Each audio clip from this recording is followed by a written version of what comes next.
الرحمن الرحيم مالك يوم الدين إياك نعبد وإياك نستعين اهدنا الصراط المستقيم صراط الذين أنعمت عليهم غير المغضوب عليهم ولا الضالين اللهم صل وسلم وبارك على سيدنا ونبينا أميرنا مولانا وشفينا وحبيبنا محمد طه ياسين حميم خاتم النبيين مرسل رحمة للعالمين رب العالمين صلى الله عليه وآله وسلم سلام على جميع الأنبياء والمرسلين وجميع الملائكة المقربين وعلى آل الكساء وآل البيت الكرام وأصحابه المخلصين وتبعهم وأولياء الله الصالحين وعلماء المتقين والشهداء المطهرين وجميع مشايخنا وربنا المرشدين إلى الله تعالى سبحان ربك رب العزة عما يصفون والسلام على المرسلين والحمد لله رب العالمين وعما بعد. Alhamdulillah, this is the second part of the program on Hassan Sabbah, inshallah, and we'll begin as usual with Quran reading by Sayyid Ahmed Murtaza, inshallah. Assalamu alaikum wa rahmatullahi wa barakatuh. Wa alaikum assalam. أعوذ بالله من الشيطان الرجيم. بسم الله الرحمن الرحيم.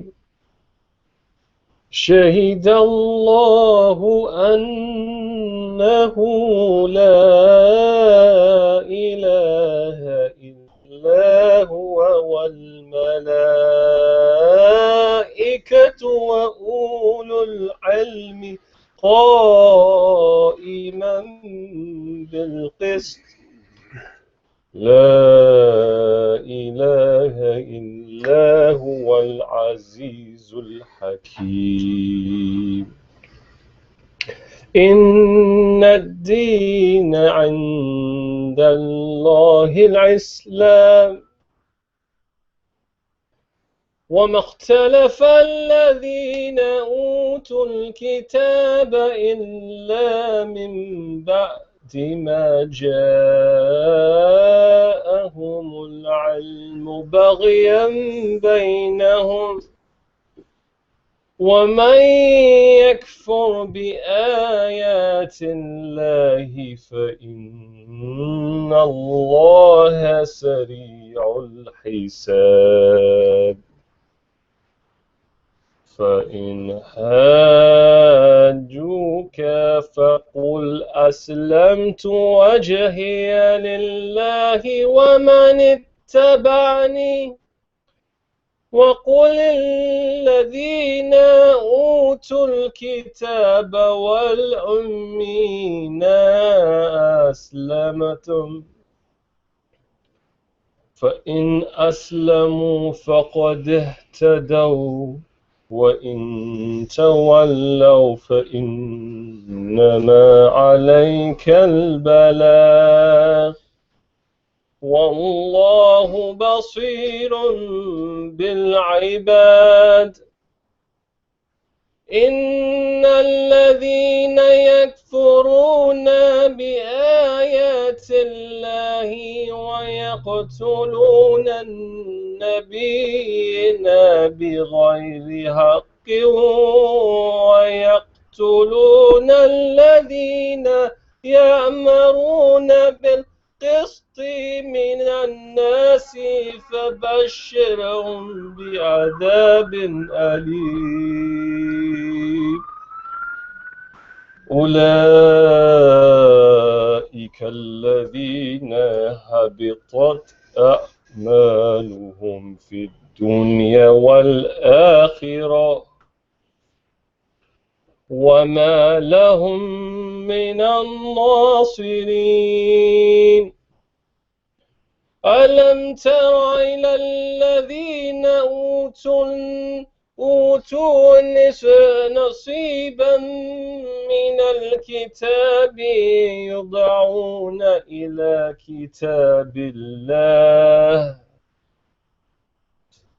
يدعون إلى كتاب الله ليحكم بينهم ثم يتولى فريق منهم وهم معرضون ذلك بأنهم قالوا لن تمسنا النار إلا أياما معدودات وغرهم في دينهم ما كانوا يفترون فكيف إذا جمعناهم ليوم لا ريب فيه ووفيت كل نفس ما كسبت وهم لا يظلمون قل اللهم مالك الملك قل اللهم مالك الملك تؤتي الملك من تشاء وتنزع الملك ممن تشاء وتعز من تشاء وتذل من تشاء بيدك الخير إنك على كل شيء قدير تولج الليل في النهار وتولج النهار في الليل وتخرج الحي من الميت وتخرج الميت من الحي وترزق من تشاء بغير حساب صدق الله مولانا العظيم وصدق رسوله النبي الكريم اللهم نس وحشة القبر اللهم ارحمني بالقرآن العظيم واجعله لي إماما ونورا وهدى ورحمة اللهم ذكرنا مما نسيت وألمني مما جهلت وارزقني تلاوته أناء الليل وأناء النهار وجهته يا رب العالمين وبلغ ثواب ما قرأنه ونور ما تلاه وخدية وسيلة نارها السيد النبي أميرنا مولانا محمد رسول الله عليه الصلاة والسلام وأهل بيت الأطهار وأولياء الله الصالحين وجميع مشايخنا المربين المرشدين إلى الله تبارك بإحسانه وإيمان السلام جزاك الله خير. بسم الله الرحمن الرحيم. So this begins the second part of the talk on, and the substantive part on the talk on Hasan as-Sabah. And as I told you, and I've told people that I was giving this talk, and they were very surprised that I would talk about Hassan Sabbah, and they had nothing very much good to say about him. But I hope that this talk will change your opinion of him, and I will proceed really by telling all the lies and the myths and the sensationalism and so forth first, so you get an idea of why they wondered why I would give a talk on such a bad person in their estimation. So I remind you the words of a writer of the book 1984, George Orwell, who said that who controls the past controls the future, and who controls the present controls the past. Again, who controls the past controls the future.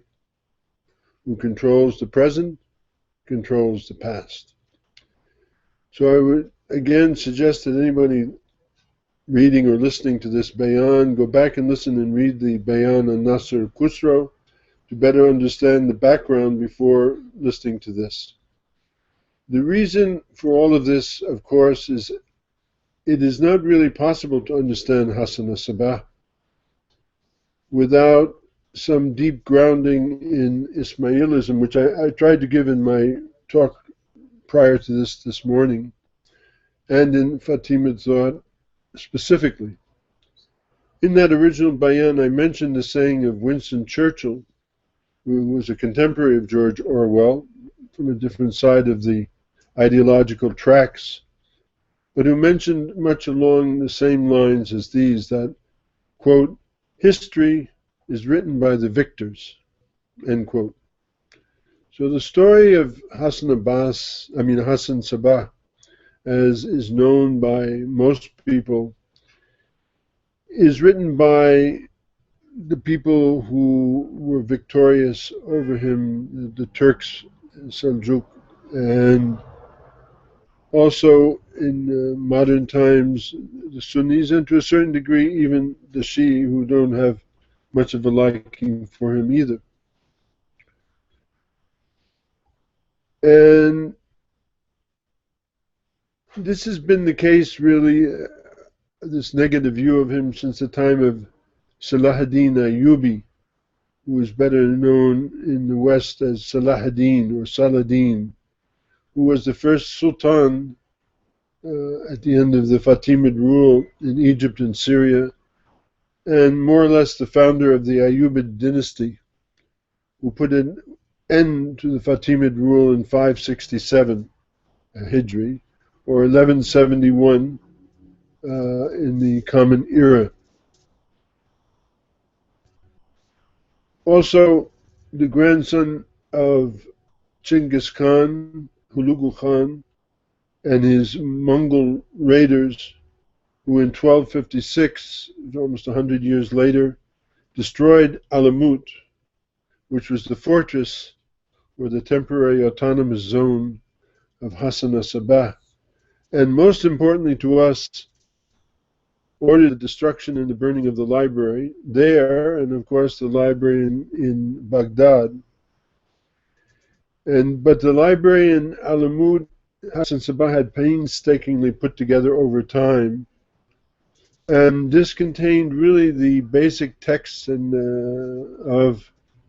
the Fatimi Khilafah, and what was the mission of what they called the Da'wah, which is what they called their movement, the calling, which was really to convert, their idea was to convert, or as I said, to return people to the Asani Taqweem on a personal level, but to convert total darkness at every level into light. This was their ideal. And in every cycle of history, as history is secular, and is marked by the Ulul Adham that we mentioned in the beginning, these 6 prophets. He created the world in 6 things in 6 days. But of course, that's not what it refers to. It refers to Sidna Adam, alayhi salam, and Sidna Nuh, alayhi salam, Sidna Ibrahim, alayhi salam, Sidna Isa, alayhi salam, and Sidna Muhammad, sallallahu alayhi wasallam. These are the 6 periods during which Allah has created, subhanahu wa ta'ala, the world that we live in these 6 times. Sitati Ayam, He created in 6 days. People try to understand days and things like that. That's useless to try and understand it that way. It's in 6 periods. And these are the periods of these in which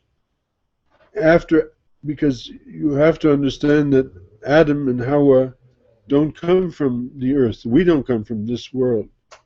We are the children of Adam and Hawa, alayhum salam, alayhum salam, and they did not come from this world.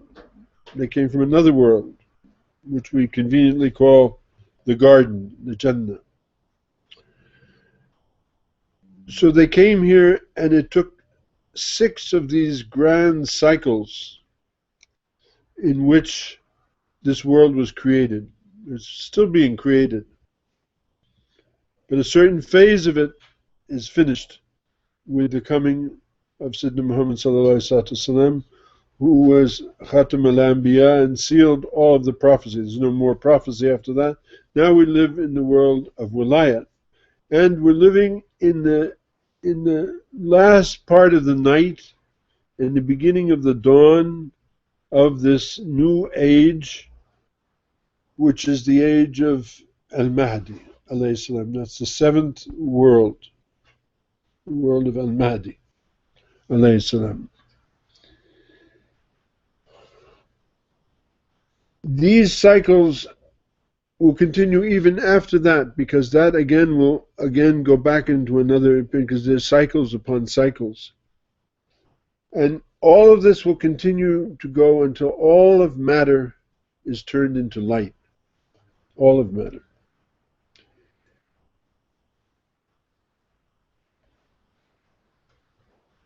All matter that exists, as we say, will be turned back into the best of forms. And the best of forms is light. And that is what will ultimately prevail. Remember when Khadija radiallahu ta'ala anha asked the Prophet sallallahu alaihi wasallam, who couldn't read formally, he was ummi in that sense, when Jibril revealed the Quran, he said, "How did you read it?" And he said, because the order is Iqra, read, he said, it was as though the words were written in light upon my heart. And also when he went past Sidrat al-Muntaha and he left Sidna Jibril behind, he went beyond Sidna Jibril and Sidrat al-Muntaha in the Miraj, and Allah taught him to pray, and all of those things happened. His conversation was with light. And light is ultimate consciousness. Light can speak if you know how to listen. If you can listen, you know how to listen, you can hear the light speaking. And in that way, Allah subhanahu wa ta'ala spoke, of course, to Musa, and he spoke to the Rasul in this form, and taught him this most important part of our lives, which is our salah. The custodians of literal, legal, ex post facto prophecy, the legatees of social political Islam, have done everything they could to shroud and hide the name of the Fatimids. As I told you, I was amazed last time when I was going to talk about this, and there's a young sister here who's working on an advanced degree at the university in Islamic studies. She knew nothing, next to nothing about the Fatimids except that they weren't very good. That's all she knew. That's what they knew. That's the way it's been dealt with. So these custodians of the literal, legal, ex post facto prophecy, that is, the people whose teachings mainly are an endless regurgitation of 4th and 5th century thought. They've never really gotten beyond 4th and 5th century thought. And all of, the fiqh and all of this stuff is a regurgitation and a constantly recycling of a long time ago, and also of a lot of people who were misogynist men of that time, didn't like women very much. You can see that when you read through the all of the hadith. You can see their hand in it, because this is written by men. None of it written by women.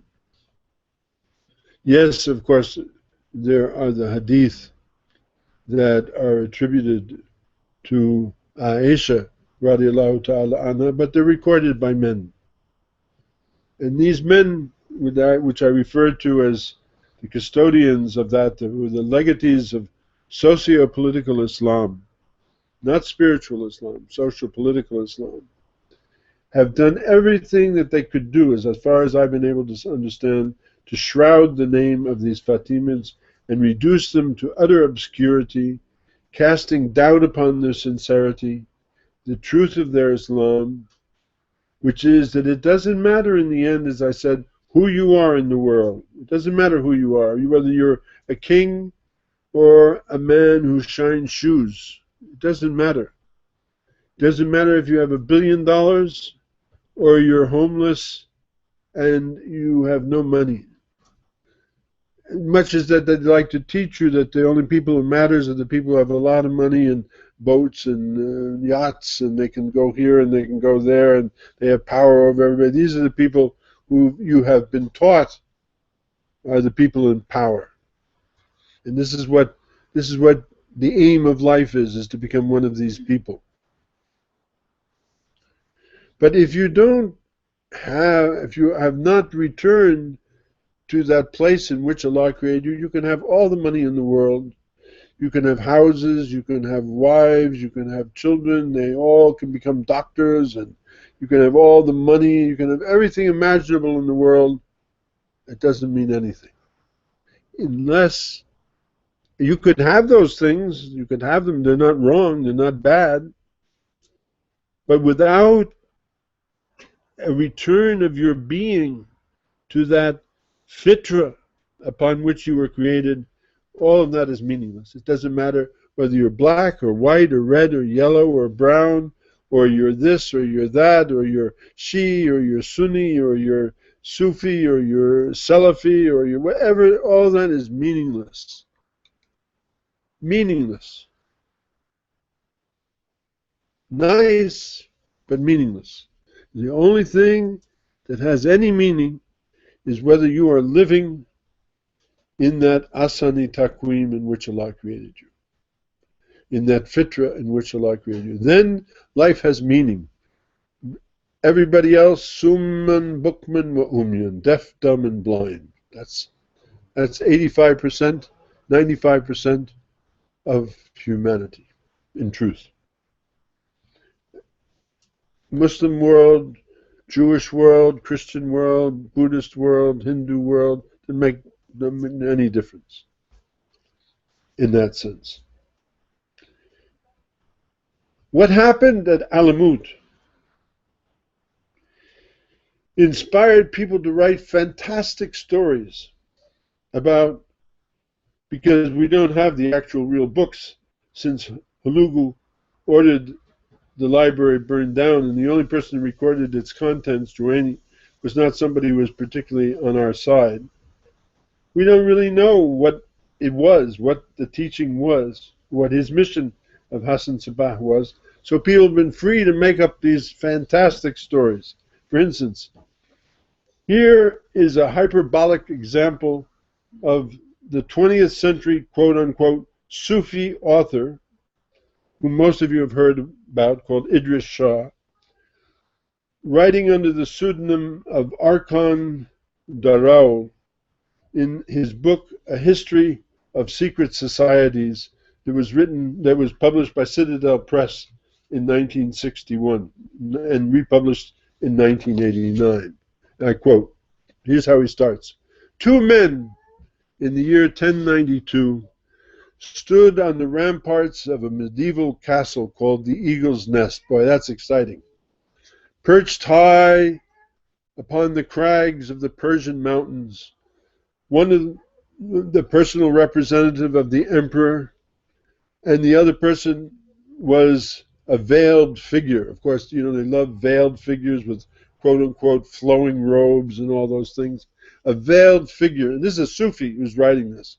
You know, so, I mean, this is not even a Tea Party guy, right? This is somebody supposedly on our side, who claimed, this veiled figure, who claimed to be the incarnation of God on earth. And I'll use the words exactly from his writing, God on earth. I don't know who God is. I know about Allah. I don't know anything about God.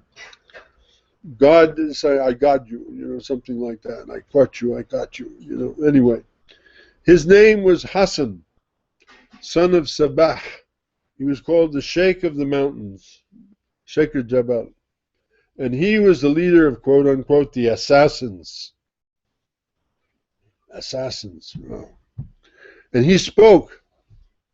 And he says, you see, he was talking to the emperor who was with him. I mean, not the emperor, but a personal vizier, wazir, a representative of the emperor. And he says, look, you see that devotee who's standing guard on those turret top up there? You see that? And pointing up to the mountain by the fort. And he made a signal. And when he made this signal, the white-robed figure threw up his hands in salutation, and he cast himself 2,000 feet into the foaming torrent which surrounded the fortress. Never mind, there is no foaming torrent that surrounds the forest and in a fortress. And never mind that there's no 2,000 feet he could have fallen, but this is the story. He made a signal, and this guy threw himself off of that thing. And then he says to the representative of the emperor, the wazir, he says, I've got 70,000 men and women throughout Asia, and every one of them is ready to do my bidding. Can your master, Malik Shah, say the same? And he asked me to surrender to his sovereignty? This is your answer. Go. Because this man had come to tell him he had to surrender. Well, such a scene, this is quote unquote, such a scene may be worthy of the most exaggerated of horror films, and yet it took place in historical fact. Historical fact. The only quibble made by the chronicler of the time, and this is like hundreds and thousands of people who become interested in Sufism are reading this thing to understand about this thing. The only quibble made by the chronicler of the time was that Hassan's devotees really were not 70,000, but they were only 40,000. How this man Sabbah came by this uncanny power, how his devotees struck terror into the hearts of men from the Caspian to the Egypt, is one of the most extraordinary of all tales of secret societies. Today, the secret of the hashishin, the druggers, still exists in the form of the Ismailites, in parentheses, the author puts, whose undisputed chief, endowed by them with divine attributes, is the Aga Khan. Like many other secret cults, the assassin organization was based upon an earlier association. And in order to understand how they worked and what their objectives are, we must begin with the roots. Quote, and all of this is quote, direct quote. It must be remembered that the followers of Islam in the 7th century split into two divisions. The Orthodox, who regard Muhammad, who he doesn't even say sallallahu alayhi wa sallam after, but Muhammad, as the bringer of divine inspiration, and the Shia, who consider that Ali, his successor, the fourth imam or the leader, was more important, and it is with these Shia that we are concerned with. Quote, continuing. From the beginning of the split in the early days of Islam, the Shia relied for survival upon secrecy, organization, and initiation. Although they were the minority party in Islam, they believed that they could overcome the majority and eventually the whole world by superior organization and power. And to this end, they started a number of societies which practiced secret rites in which the personality of Ali was worshipped. Any Shia out there, you remember going and worshiping Ali? I don't think so. But anyway, that's what he's saying. And whose rank and file, that is, his common people, were trained to struggle above all things for the accomplishment of world dominion. And one of the most successful of these secret societies, which the Shia founded, was centered around the abode of learning, which we talked about earlier, Dar al-Hikmah in Cairo, which was the training ground for fanatics who were conditioned by the most cunning methods to believe in a special divine mission. And in order to do this, the original democratic Islamic ideas and socio-political, the original democratic Islamic ideas had to be overcome by skilled teachers acting under the orders of the Khalifa of the Fatimids who ruled Egypt at that time. Members were enrolled on the understanding that they were to receive hidden powers. They love hidden powers. Timeless wisdom, which would enable them to become as important in life as their teachers. And the Khalifa saw to it that the instructors were no ordinary men. The supreme judge was one of them. Another was the commander-in-chief of the army. A third was a wazir of the court. There was no lack of applicants. In any country where the highest officials of the realm formed a body of teachers, one would find the same thing, the best of the best. That's my saying, best of best. Quoting back, classes were divided into study groups, some composed of men, others of women, some mixed men and women. All collectively were called the assemblies of wisdom, Majalisul Hikmah. All lessons were carefully prepared, written down, and submitted to the imam for his seal. And at the end of the lecture, this is when we were talking about the talim and the majalis, the end of the lecture, all present kissed the seal. For did not the imam claim direct descent from Muhammad through his son-in-law Ali, and thence from Ismail, the seventh imam? He was the embodiment of divinity, more than any Tibetan Lama ever was. They love Tibetans also. Love to talk about Tibetans are also mysterious. Back to quotes. This university, probably meaning Azhar, lavishly endowed and possessing the best of manuscripts and scientific instruments available, received a grant of 250,000 gold pieces annually from the imam. Its external form was similar to the pattern of ancient Arab universities. There were no ancient Arab universities, so I don't know what he's talking about. Not much different from Oxford. Oxford, of course, that's the sine qua non of all schools. He wrote this in England. Back to the quotes. But its real purpose was the complete transformation of the mind of the student. Never mind the heart, but the mind of the student. So you see, there's a mixture of truth and fiction. Quote again. Students had to pass through 9 degrees of initiation. Partially true. In the first, the teachers threw their pupils into a state of doubt about all the conventional ideas, religious and political. They used false analogy and every other kind of divisive argument to make the seeker or the aspirant believe that whatever he had been taught by, or she, I suppose, by his previous mentors was prejudiced and capable of being challenged. So the first thing they do, they set up doubt in your mind. Quote, the effect of this, according to the Arab historian Makrizi, was to cause the seeker to lean upon the personality of the teacher as the only possible source of the proper interpretation of facts, because now you no longer know what's right and what's wrong. Quote again, at the same time the teachers continually hinted that formal knowledge was but a cloak for a hidden, inner, and powerful truth whose secret would be imparted when the student was ready to receive it. This keeps you hooked. This confusion technique, in his quotes, was carried out until the student reached the stage where he was prepared to swear a vow of blind allegiance, yani bay'ah, to one or other of his teachers. This oath, another name for bay'ah, together with certain secret signs, they like secret signs, was administered in due course, and the candidate was awarded the first degree of initiation, like the graduation that's going on over there now at the university. The second degree took the form of initiation. This must be their master's degree. The second degree took the form of initiation into the fact that the imams, the successors of Muhammad, were the only true sources of secret knowledge and power. The imams are the ones who inspired the teachers. Therefore, the student had to acknowledge every saying and every act of his appointed guides as blessed and divinely inspired.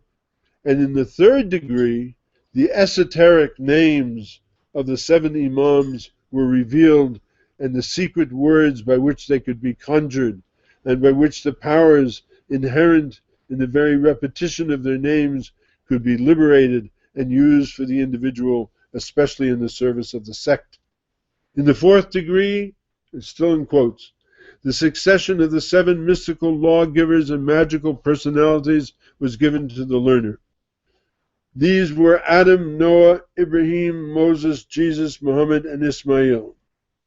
There were 7 mystical helpers. He calls them helpers in quote. Set, for Adam, Shem from Noah, Ismail for Ibrahim, Harun for Musa, Simon Peter for Isa, Ali for Muhammad, and Muhammad the son of Ismail for Ismail. The last name was dead, but he had a mysterious deputy, like mysterious deputy. You couldn't say just a deputy, but a mysterious deputy, who was the Lord of time, who was authorized to give his instructions to the people of truth, al-Haq, as the Ismailis called themselves. This hidden figure gave the Khalif or the Imam the power to pretend that he was acting under even higher instructions. And in the fifth degree, namely named 12 apostles under the 7 prophets, whose names and functions and magical powers were described. And in this degree, the power to influence others by means of personal concentration was taught.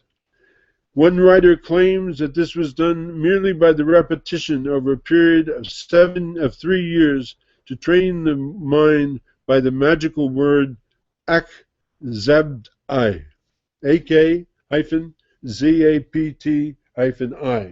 Concentrated on that for 3 years. Bismillah. And you'll know the truth. Quote again, to obtain the 6th degree involved instruction in the methods of analytical and destructive argument in which the postulant or the seeker had to pass a stiff examination. And the 7th degree brought revelation of the great secret, in capital letters, that all humanity and all creation were one, and every single thing was part of the whole, which included the creative and destructive powers. But, as an Ismaili, the individual could make use of the power. It reminds me of a friend of mine who studied Buddhism. I thought he was very sincere. He was a very rich man, but he was studying Buddhism. And I thought, wow, that's really something. And then, so I asked him one time, why are you studying? And he said, to get powers.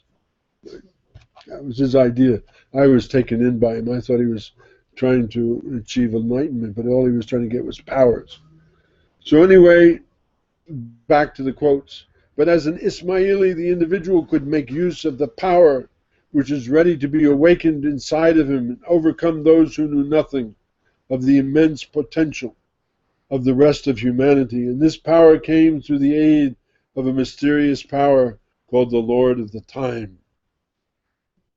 To qualify for the 8th degree, quotes again, the aspirant had to believe that all religion, all philosophy, and all of the like, they're all fraudulent. All that matters is you, the individual, who could attain fulfillment only through servitude to the greatest developed power, who was, quote, the imam. The 9th and last degree brought the revelation of the secret that there was no such thing as belief. The only thing that mattered was action, amal yani, and the only possessor of the reasons for carrying out any actions was the imam. Continuing quotes, as a secret society, the organization of the Ismailis, as outlined above, was powerful and seemed likely to produce a large number of devotees who would blindly obey the orders of whomever was in control of the edifice. But as with other bodies of this kind, there were severe limitations from the point of view of effectiveness. Quote again, it is all quotes. Perhaps the phase of revolt or subversion planned by that society did not in the end get underway. Perhaps it was not intended to work by any other means than training the individual. Be that as it may, its real success extended abroad only in 1058 to Baghdad. Well, if you remember the other thing in Nasr Khusro, we have in Nasr Khusro we have this map in here, somewhere in here. Yeah, there's a picture here. It's a map. You can see the green, right?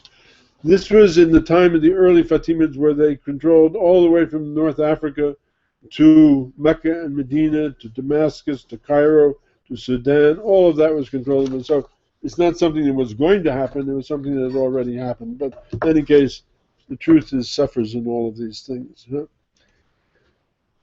So they said that real success extended only abroad, only until 1058 to Baghdad, where one member gained temporary control of Baghdad and coined money in the name of the Egyptian imam. But this sultan was slain by the Turks, who now entered the picture, and the Cairo headquarters was also threatened. This is referring to the Ayyubids.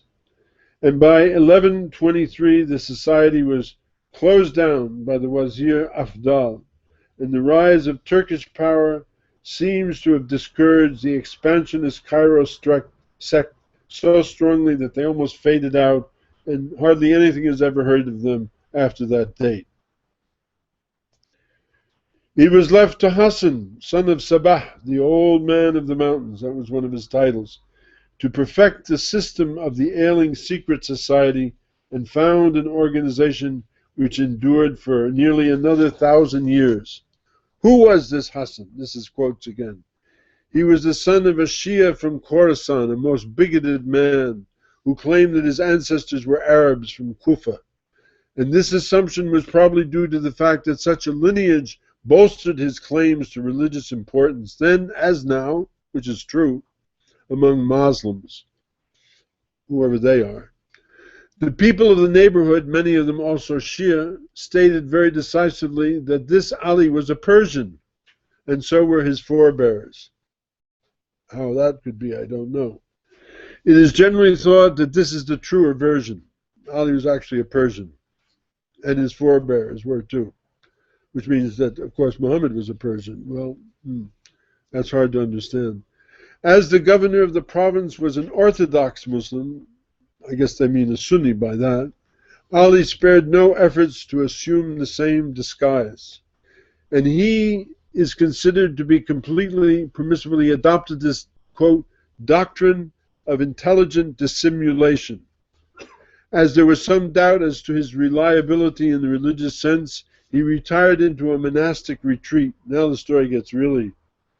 And he sent his son Hassan to an Orthodox school.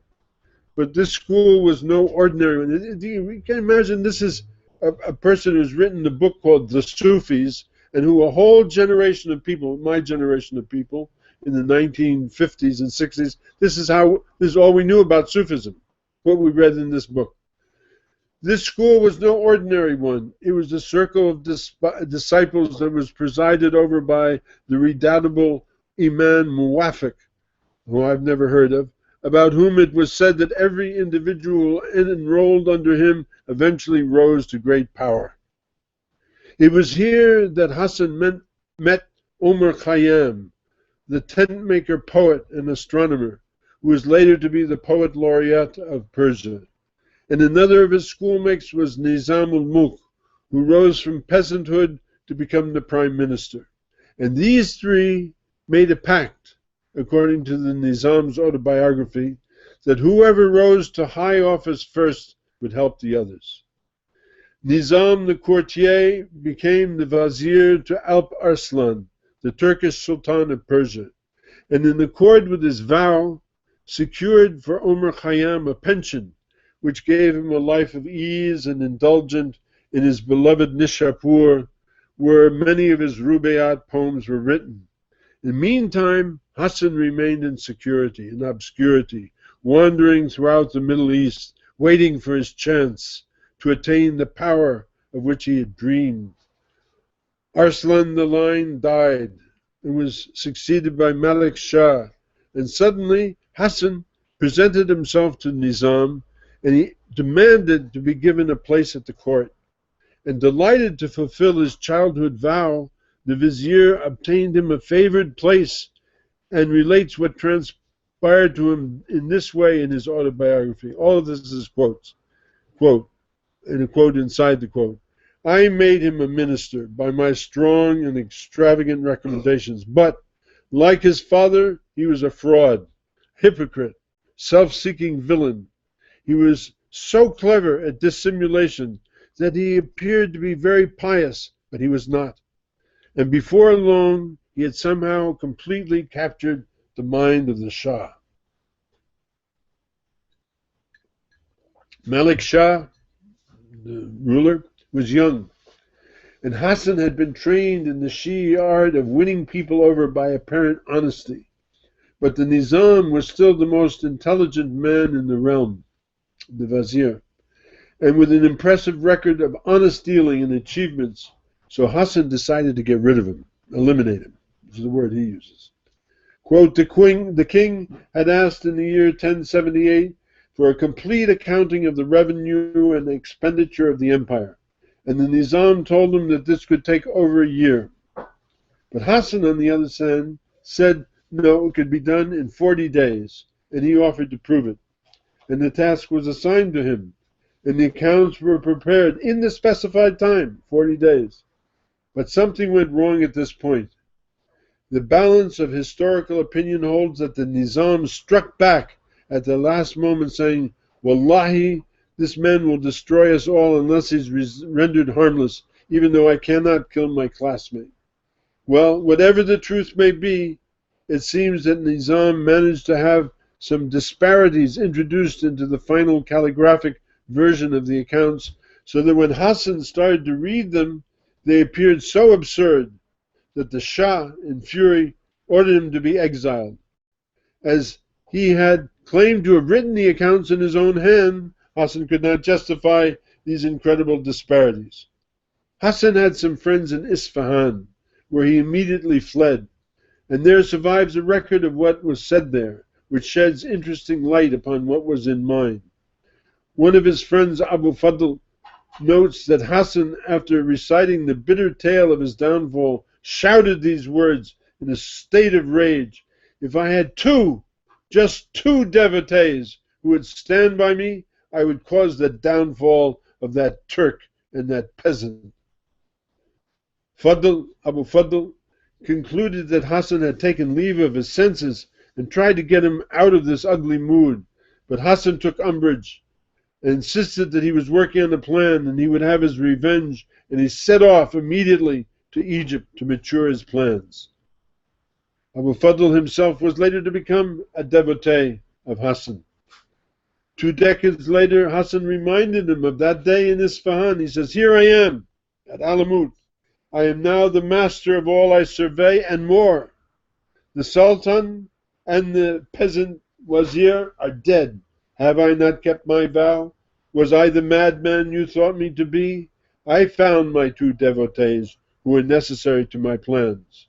Hassan himself takes up the story, all in quotes, takes up the story of how his fortunes fared after his flight from Persia. He had been brought up in the secret doctrines of Ismailism and recognized the possibilities of power inherent in such a system.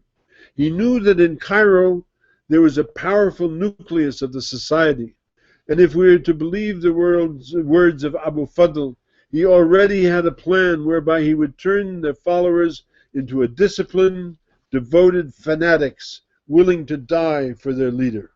What was that plan? He decided it was not enough to promise people paradise. It's not enough to promise people fulfillment and eternal joy, but he would actually show it to them. He'd show it to them in the form of an artificial paradise where houris played and fountains gushed sweet-scented waters, where every sensual wish was granted amid beautiful flowers and gilded pavilions. And this is what he did. Eventually, Hassan chose a hidden valley for the site of his paradise, described by Marco Polo, another fantasy, by the way, because he never even visited there, but he wrote about it, who passed 200 miles to the west, to the east, in 1271. Quote, Marco Polo now. In a beautiful valley enclosed between 2 lofty mountains, he made a luxurious garden stored with every delicious fruit and every fragrant shrub that could be produced. Palaces of various sizes and forms were erected in different parts of the grounds. This is the picture of where this place is. It's a very barren, and here's another picture of the place where it is. This is not exactly what you would call a beautiful valley. enclosed between two lofty mountains. In any case, palaces of various sizes and forms were erected in different parts of the grounds, ornamented with works of gold, with paintings, with furniture of rich silks, and by means of small conduits contained inside these buildings, streams of wine and milk and honey and pure water were seen to flow in every direction. The inhabitants of these places were elegant and beautiful women, accomplished in the arts of singing and playing upon all sorts of musical instruments, dancing, and especially those of dalliance and amorous allurement. Clothed in rich dresses, they were seen continually sporting and amusing themselves in the gardens and the pavilions, their female guardians being confined within doors and never allowed to appear. The object which the chief had in forming a garden, this is Marco Polo, of this fascinating kind was this, that Mohammed, M-A-H-O-M-E-T, Mahomet, having promised to those who should obey his will the enjoyments of paradise, where every species of sensual and sexual gratification should be found in the society of beautiful nymphs, he was desirous of it being understood by his followers that he also was a prophet, and he was the compeer of Muhammad, and he had the power of admitting to paradise whoever he chose to favor.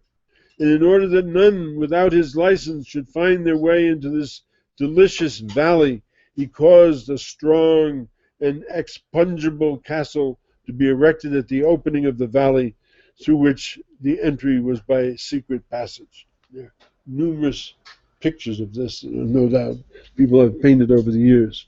And Hassan now began to attract young men from the surrounding countryside between the ages of 12 and 20, particularly those he'd marked out as possible material for the creation of killers. Every day he held court, a reception at which he spoke of the delights of paradise, and at certain times he caused drafts of soporific nature to be administered to 10 or 12 youths, and when they were half dead with sleep, he had them carried and conveyed to these several palaces and apartments of the garden, and upon wakening from their state of lethargy, their drugged state, their senses were struck by all the delightful objects, and each perceiving himself surrounded by lovely women, singing, playing, and attracting his regards by the most fascinating caresses, serving him with delicious viands and exquisite wines, until intoxicated with excess and enjoyment, amidst actual rivers of milk and wine, he believed himself assuredly in paradise, and he felt an unwillingness to relinquish its delights. And then, when 4 or 5 days had been passed, they were thrown once more into a state of somnolency, carried out of the garden, and upon being carried into his presence and questioned by him as to where they had been, they said, "We were in paradise, to the favor of your highness." And then, before the whole court, who listened to them with eager astonishment and curiosity, they gave an account of the scenes to which they had been witness.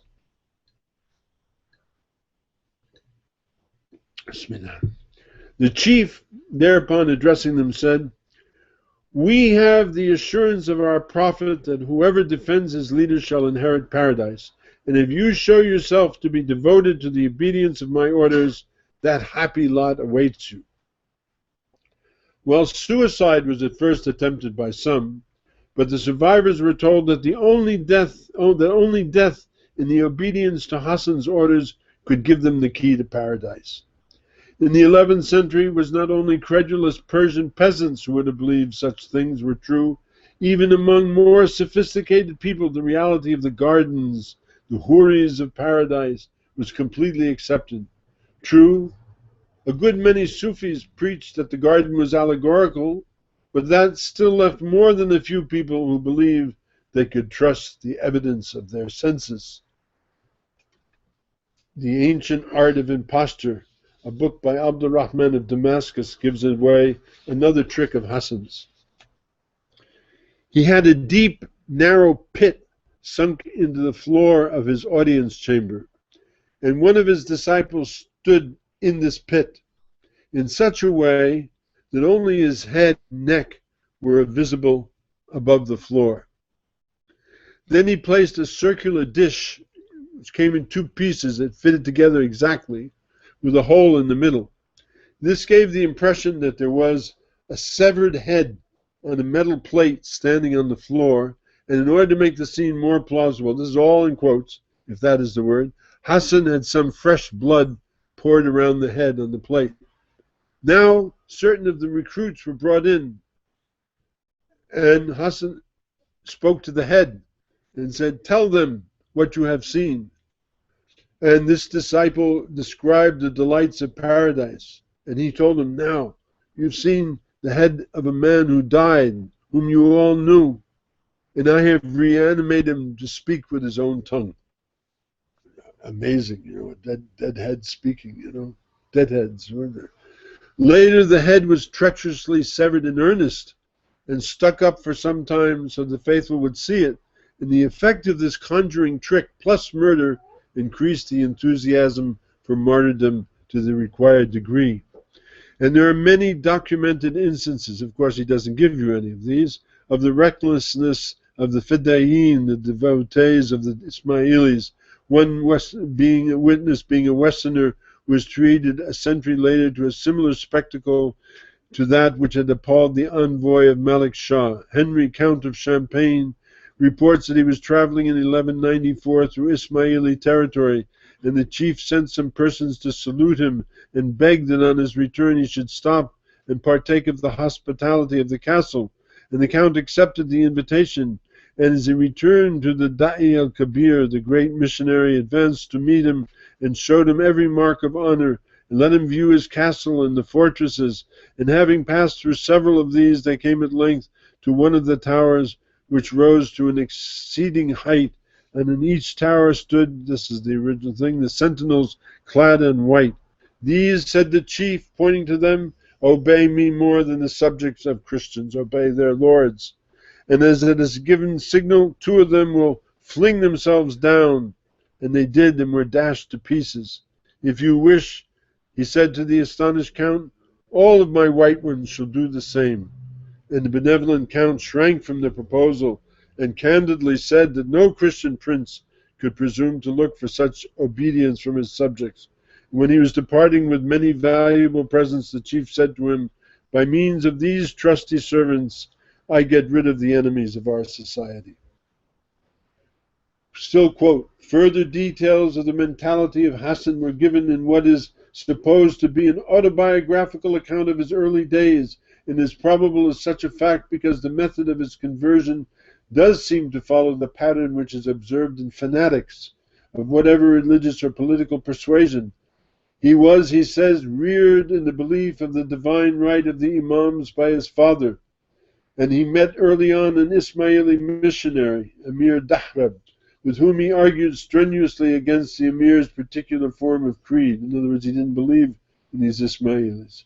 But then, sometime later, he went through a bout of severe illness in which he thought he'd die, and he began to think about the Ismaili doctrine. It might really be the road to redemption and paradise, and if he died unconverted, he might be damned. And thus was that, as soon as he recovered, he sought out another Ismaili propagandist, Abu Najm, and then others, and eventually he went to Egypt to study the teaching of Dawah at its center in Cairo. He received with honor by the Caliph, the Imam, due to his former position at the court of Malik Shah, and in order to increase their own importance, the high officials of the court made a great deal of his public play of the significance of the new convert. But this fact seemed in the end to help Hassan more than it did them. He entered into political intrigue, and he was arrested, and then he was confined in the fortress. And no sooner that he'd entered the prison than the minaret collapsed, and in some unexplained way this was interpreted as an omen that Hassan was in reality a divinely protected person. And the Caliph hurriedly made Hassan a number of valuable gifts and put him aboard a ship sailing for northwest Africa. So this gave him now the funds which he was going to use to set up his paradise, and also, through some quirk of fate, the disciples whom he sought. A tremendous storm came up, terrifying the captain, the crew, and the passengers. Prayers were held. Hassan was asked to join, but refused. He said, "This storm is my doing. How can I pray that it abate?" He asked, I have indicated the displeasure of the Almighty. If we sink, I shall not die, for I am immortal. If you want to be saved, believe in me, and I'll subdue the winds. At first the offer was not accepted, but presently, however, when the ship seemed to be on the point of capsizing, the desperate passengers came to him and swore eternal allegiance. Hassan remained calm and continued to do so until finally the storm died down. And the ship was then driven on to the coast of Syria instead of to the west, where Hassan went ashore together with two of the passengers who became his first disciples. Hassan was not ready yet for the fulfillment of his destiny as he saw it. For the time being, he was traveling under the guise of a missionary of the imam in Cairo, and from Aleppo he went to Baghdad, seeking a headquarters where he would be safe from interference and where he would yet be powerful enough to expand. The road instead led him deep into Persia. Traveling through the country, he made converts to his ideas, which still apparently were strongly based upon the secret doctrines of the Egyptian Ismailis. Everywhere he created a devoted disciple, who we called a fidai, and he bade him stay and tried to enlarge the circle of his followers. And these circles became hatching grounds for the production of self-sacrificers, the initiates who were drawn from the ranks of the most promising ordinary converts.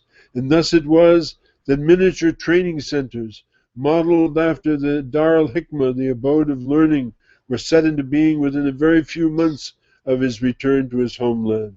And during his travels, a trusted lieutenant, one Hussein Khahini, reported that the Iraqi district where the fortress of Alamut, this is Persian Iraq, it's different, it's Iraq but it's in Persia, where the fortress of Alamut was situated seemed to be an ideal place for proselytism. Most of the ordinary people of that place were already Ismailis. The only obstacle was the government, Ali Mahdi, who looked upon the Khalif of Baghdad as his spiritual and temporal lord. The first converts were expelled from the country, but before many months, however, there were so many Ismailis among the populace that the governor was compelled to allow them to return. And Hassan, though he would not brook, he says he is not allowed.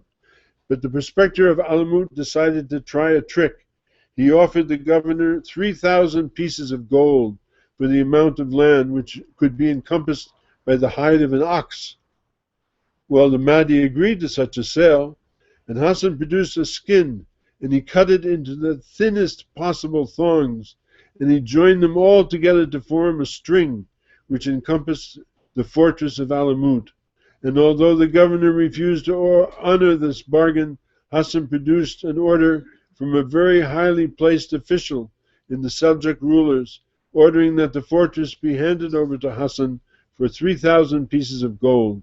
And it turned out that this official was himself a secret follower of the Sheikh of the Mountain. This was in the year 1090, and Hassan was ready for the next part of his plan. He attacked and routed the forces of the emir, who had placed in the governorship of the province, and he subsequently welded the people of the surrounding districts into a firm band of diligent and trustworthy workers and soldiers answerable to him alone. And within 2 years, the wazir, Nizam al-Mulk, he had him stabbed to the heart by an assassin sent by him. And the emperor, Malik Shah, who dared to send troops against him, died in grave suspicion of poison. Hassan's revenge upon his classmate was to make him the very first target for his reign of terror.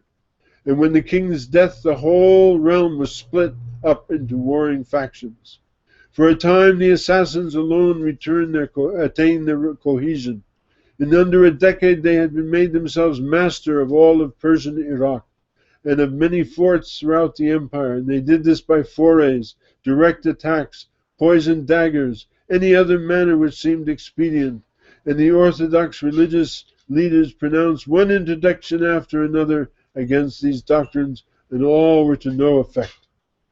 By now, the entire loyalty of the Ismailis under him had been transferred from the Caliph to the personality of the Sheikh of the Mountain, who became the terror of every prince in that part of Asia, the Crusader chiefs included.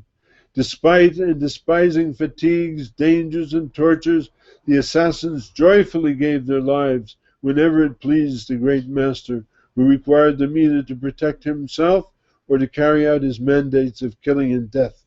And the victim having been pointed out, the faithful clothed in a white tunic with a red sash, the colors of innocence and blood, went on their mission without being deterred by distance or danger, and having found the person they sought, they awaited the favorable moment for the slaying, and their daggers seldom missed their aim. Richard the Lion-Hearted was at one time accused of having asked the Lord of the Mountains to have Conrad of Montferrat killed, a plot that was carried out thus. Two assassins allowed themselves to be baptized and placed themselves beside him, seeming intent only on praying. When the favorable opportunity presented himself, they stabbed him, and one took refuge in the church. But hearing that the prince had been carried off still alive, he forced himself again into Montferrat's presence and stabbed him a second time, and then expired without a complaint amidst refined tortures. The order of the assassins had perfected their method of securing the loyalty of human beings to an extent and on a scale seldom paralleled. The assassins carried out the battle on two fronts. They fought whichever side in the crusade served their purposes. At the same time, they continued their struggle against the Persians, and the son and successor of Nizam al-Mulk was laid low by an assassin's dagger. The Sultan who succeeded his father Malik Shah and gained power over most of the territories was marching against him. And one morning, he woke up with an assassin's knife stuck neatly into the ground right next to his head. Underneath was a note warning him to call off his siege. He came to terms with the assassins, powerful ruler though he was. They had what amounted to a free hand in exchange for a pact which promised to reduce their military power. And Hassan lived on for 34 years after his acquisition of Alamut, and only on 2 occasions did he ever leave his rooms. Yet he ruled an invisible empire as great and fearsome as any man before or since. And he seemed to realize that death was almost upon him, and calmly he began to make plans for the perpetual continuance of the order of the assassins. End quote. Everything I read to you has been quote of Idris Shah, writing under this name of Arkan Darul. And this is how Hassan was portrayed to the people. So you see, this is quite a story. So this, you imagine hearing this story, this would give you to think how this man was. This is how people thought he was. Plus Marco Polo, also writing. Here's another one. Can you take another one? You ready for another one? Go ahead. This is another lurid example. He's asleep. Ahmed? Yes, you missed extraordinary tales, Ahmed. Here's another example of how you didn't have sleep last night. How Hassan, Sabbah, and the secret order of the Hashashins was portrayed in an essay under that title published online in the online blog called Disinformation, March 22nd, 2001. The story of Hassan Sabbah, quote, now, is a tale of sex, drugs, myth, and murder. That'll get you, boy. You read that, you got to read the whole story, right? I mean, that's a winner right from the start, right? You can't beat that, right? Sex, drugs, and murder. Wow. So here's the story. This is a secluded mountain fortress, a paradisical garden, poison-dipped daggers, and covert political maneuverings are the ingredients of this alchemical mixture, which is undoubtedly one of the most intriguing true stories ever told. Hassan Sabbah, businessman, scholar, heresiarch, mystic, murderer, ascetic, political revolutionary, was born in Persia, Iran, around 1034. As a child, the man who would one day claim to be an incarnation of God on earth, probably just another way of saying he was enlightened, was a diligent student of theology. And supposedly, this is all in quotes, Hassan was schoolmates with Nizam al-Mulk, the future wazir to the Sultan of Persia, and Umar Khayyam, the great poet, astronomer, and mathematician. By the way, this story appears in numerous places. These three future luminaries made a pact where if any one of them reached a position of power and influence, he would assist his companions. As a young man, Hassan traveled to Egypt, where he remained for a year and a half. Here he was taught at the illustrious abode of learning. Again, we're back to Dar al-Hikmah in Cairo, which was a Shia training center. And then there's in brackets, he says, the Shia are a branch within the Islamic community that broke off from the mainstream Sunnis after a dispute as who should succeed the Prophet Muhammad, end bracket. At the abode, quotes, at the abode, students were taught to question. Now this in both stories, this is to understand how it works. They're taught to question Islamic dogma to the point where their only source of the truth, again agreeing in the stories, lay in the teachings of their all-powerful teachers. The students had to ascend through 9 degrees, same story, until finally they were taught the ultimate truth, that this world is created by action. Beliefs are powerless distractions. They're only used to enslave the masses. This system would later serve as the model for the organizational structure of the Hashishins. Hassan ran into trouble in Egypt, however, after a controversy arose over who should succeed the Fatimid Caliph who died. And the Fatimids who ruled Egypt at that time were heads of the Ismailis, a sect of Islam that separated from mainstream Shia. And before the Fatimid Caliph died, he appointed his youngest son to take over the dynasty because his oldest son died before he did. This infuriated Sabbah, who believed that the descendant of the Caliph's oldest son, his son Nizar, was the rightful heir to the throne. This is why they're called Nizaris. Sabbah, quotes again, Sabbah was imprisoned in Egypt for supporting Nizar, but as luck would have it, a prison wall collapsed and he fled to Persia. And while searching for a permanent residence, Hassan found a secluded fortress high in the mountains of Qazvin. And this castle, called Alamut, the eagle's nest, was the ideal stronghold for Hassan's new sect of the Nizari Ismailites. And Alamut was positioned in a central location, and so was an excellent hub from which Hassan could spread his propaganda. Hassan went about securing Alamut using subtle trickery, same story again, and persuasion. While bargaining with the owner of Alamut, he requested only a portion of the land that could be covered by the skin of a cow. The owner agreed, not realizing how clever and resourceful Hassan could be, and he divided up the cow's hide into such thin layers that he was able to cover the entire surface area of the fortress. And the owner was forced to live up to his end of the bargain, and Hassan now had a stronghold from which he could extend his influence throughout the Mideast and indeed the history of Western civilization. So you see in these stories there are certain things that there are in common, and you have to pay a lot of attention to these things because you have to see where these things agree, and you know that there's something that's going on in them. Anyway, continuing the quotes, when word reached Nizam al-Mulk that a friend of Hassan's had secured Alamut, he became inflamed with jealousy and rage, and he sent an army to lay siege to the fortress, but the plot failed miserably. And for this, Hassan had his schoolmate Nizam killed by a dagger straight to the heart. So much for his pact. Within Alamut, Hassan built the legendary Garden of Earthly Delights, which would play an important role in the initiatic rites of the Hashishins. The garden lay, again, the same story, similar story, in a beautiful valley.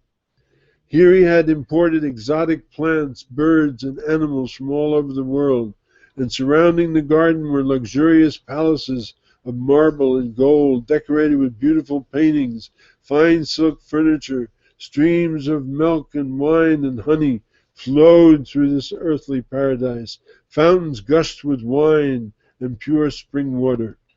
And the initiate, after having been knocked out by a powerful potion mixed with hashish, would be carried into the garden, and when he woke from his slumber, he would be greeted by a host of beautiful teenage virgins, Huria, who sang and danced and played lovely instruments for him.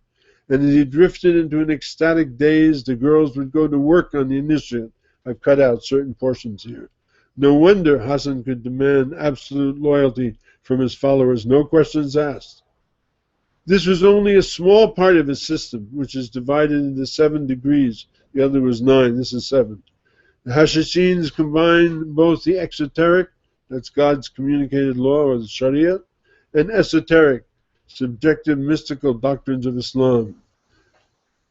Sabbah was a noted alchemist in the study of Sufism, a student of Sufism. So part of the initiatic curriculum for these future Hashishins involved mastering occult methods for reaching higher planes of consciousness. And of course, they were told and taught how to properly kill a human being using poison or a dagger. And they were trained to learn multiple languages as well as to dress in the manner of merchants and beggars and monks and priests and soldiers. And they were taught to fake beliefs and devotion to every major religion in that era. And in this way, an assassin could pretend to be anybody, from a well-to-do merchant to a Sufi mystic to a Christian or a common soldier. This Hashishin order was set up much like any traditional bureaucratic organization. At the top of the hierarchy was Hassan, the old man of the mountains, who preached absolute devotion to a transcendental God, and below him were the grand priories, enlightened mystics and propagandists and fidais, and the lowest ranking, the Hishashin. And these fidais were self-sacrificers, suicide bombers, anybody? Called the destroying angels, who were willing to commit any atrocity their master demanded of them, including suicide. They dressed in white tunics with red sashes, it agrees, colors that represented innocence and blood. And as these Hashishin gained power and influence, the Sultan of Persia grew agitated, and he sent his troops to storm Alamut, which, like the similar attack which was attempted by his wazir, was a pathetic failure. And Hassan had the Sultan poisoned, and after his death the kingdom of Persia split into warring factions, which made the assassins the most cohesive and powerful group in Persia for many years.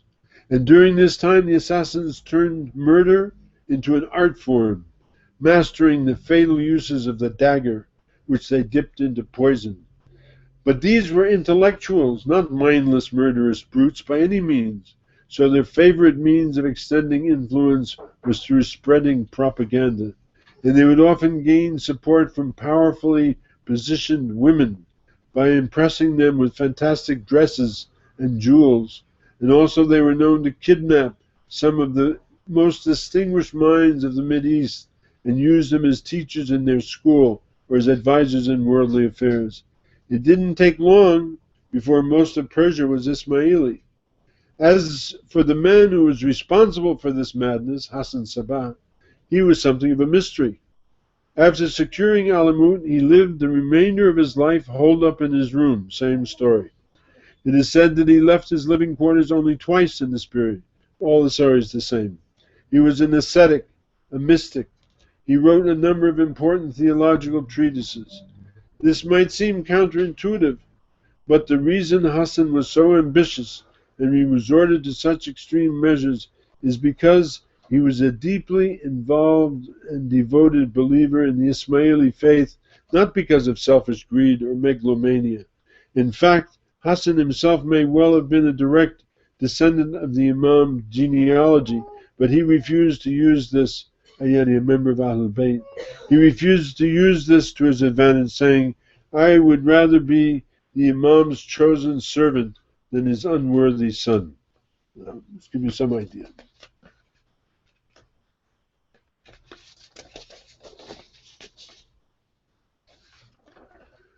Within Alamut, convivialities like drinking and playing musical instruments were strictly forbidden. Now we're getting a different story. This was a vacuum-tight operation. This sounds like a, government operative here. This was a vacuum-tight operation, and Hassan demanded unwavering attention and devotion from his followers. He was so severe, and this is true, in fact, that he had his only two sons executed, one for drinking and the other one for committing a senseless murder. He died in 1124 at the age of 90. Having killed his only two potential heirs, he appointed two of his generals to succeed him. One took over the mystical elements of the order, and the other took over the military and political affairs. And during this time, the Seljuk dynasty again took control in Persia. And this new sultan made a pact with the assassins, whereby the assassins were given autonomy in exchange for reducing their military forces. These Hashishin persisted for over 100 years after Sabbah's death.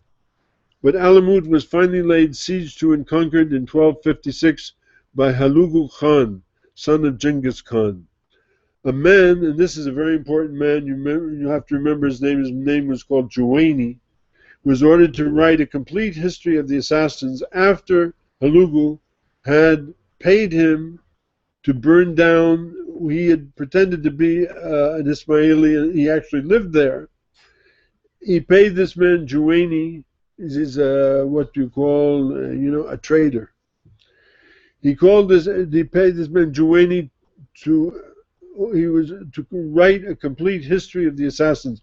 So the only history we really have is based on this Juwaini, who based it upon the records he found in the Alamut library, which he then destroyed, which is where most of the historical document about the order comes from. So how can you trust it? This is where it comes from. So, some of the people have questioned the historical validity of the assassins' hashish use. It is stated clearly as a fact in this carefully researched history. Also in this book it is written that the assassins did not eat hashish to relax themselves before going out on murderous rampage, as is popularly believed, but rather would consume the drug before going into the garden for one last time for a week prior to their suicide mission. After the fall of Alamut, most of the remaining assassins were forced underground, where they would wait a word and so on and so forth, and like this, where they would wait a word that the order was back in business. And to this day, there is a branch of the Nizari Ismailis, who, by the way, dropped the title in the 1800s in Afghanistan of Hashishins. They still persist, and they are led by a man called Aga Khan, whose progressive globalist rhetoric sounds very similar to the utopian worldview of Buckminster Fuller. The secret order, because if you read his things or listen to his talks, that's what he sounds like. The secret order that Hassan Sabbah created had a significant impact on all subsequent cults and secret societies. During the Crusades, the Hashishin fought for and against the Crusaders, whatever suited them. And as a result, the Crusaders brought back to Europe this system, which would be passed down: the Knights Templar, the Society of Jesus, the Jesuits, the Prieuré de Sion, the Freemasons, the Rosicrucians. All of them, in fact, owe their organization efficiency to Hassan. This is still in this article. In fact, the Illuminati, who people talk about and write about, and everybody's very interested, had their origins in the mystical aspect of the Hashishin and so forth. So he should serve as the ideal archetype for future revolutionaries. As money becomes the sole, and not to mention spectral representation of powers. Last week a man gave this talk and he says, it's not tanks anymore, it's banks. That's what controls things. Banks, not tanks. Echoing this thing. Governments gradually decline in effectiveness, and the invisible hand becomes the force pushing us along. And secret societies like these people, self-protected and pursuing its own agendas, thrive in our present environment. We can see this is true. Okay, that's what this is. This is in there. This thing called disinformation that came out on the web. You search the web, you'll find a lot of stuff about it. But now let's take another person, Bernard Lewis. People have heard of Bernard Lewis. He's a very well-known Orientalist, British-American professor of history at Princeton University. So you think, wow, now we'll get something objective. This is Princeton University talking. Who traces the history of the secret Islamic sect known as the Assassins, an order of Ismailis that used assassination throughout the Middle Ages to achieve political, military, and religious goals from then till Islamic terrorism in the present. His take, this is me writing, his take is less lurid and more political, benefiting historian who has been called, quote, perhaps the most articulate, listen, the most articulate and learned Zionist advocate in the North American Middle East academic community. So that's who this is coming from, right? Got to know where is this coming from. The man who is considered to be the most articulate and learned Zionist advocate in the North American Middle East academic community. A review of his newly reissued book, The Assassins, this review is by a man by the name of Kevin Rushby in The Guardian. It's a bit more low-key. Quote, now, we're quoting the review by this man, Kevin Rushby. They have, quote, they have among them a master who strikes the greatest fear into all Saracen princes, the Saracens. Saracen princes both far and near as well as the neighboring Christian lords. He has the habit of killing them in an astonishing way. The prince gives each of his followers a golden dagger and sends him out to kill whichever prince he has marked down for death. This is a quote from this man. And for this service, the master promises them, quotes, the joys of paradise. This is from Lewis. Now again from him. So it was that Christendom first heard in 1175 of the old man of the mountains. They love that, the old man of the mountains. And his murderous sect of assassins. Several notable killings had preceded this nose, and more were to follow, but a century later the group disintegrated and the old man's followers went back to becoming peasant farmers. What did survive, however, was the image of devoted killers, dagger in one hand and the passport to paradise in the other. It is an imagery that Osama bin Laden has deployed, but how much, one wonders, does he know of this heritage, and has it influenced his thinking? Now back to the reviewer. Such questions make Bernard Lewis's newly reissued classic, The Assassins, first published in 1967, a fascinating read. The book offers a tempting opportunity to stroll in the pleasure gardens of historical parallels, gardens that are thickly planted naturally with fiendish booby traps. Now back to Bernard Lewis. The forces of mysticism, passion, and violence have always been a volatile combination, inspiring murderous sects throughout history. The Kali-worshipping Indian Thuggee, who struggled an estimated 1 million souls before Captain William Sleeman stopped them in the 1830s. His account of how it was done ought to be a compulsory reading for anti-terrorism agents, but is also open to doubt. The origins of that cult are unknown, but there is evidence that they lay in an 8th century Persia. It was there in 1090. How that becomes the 8th century, I don't know.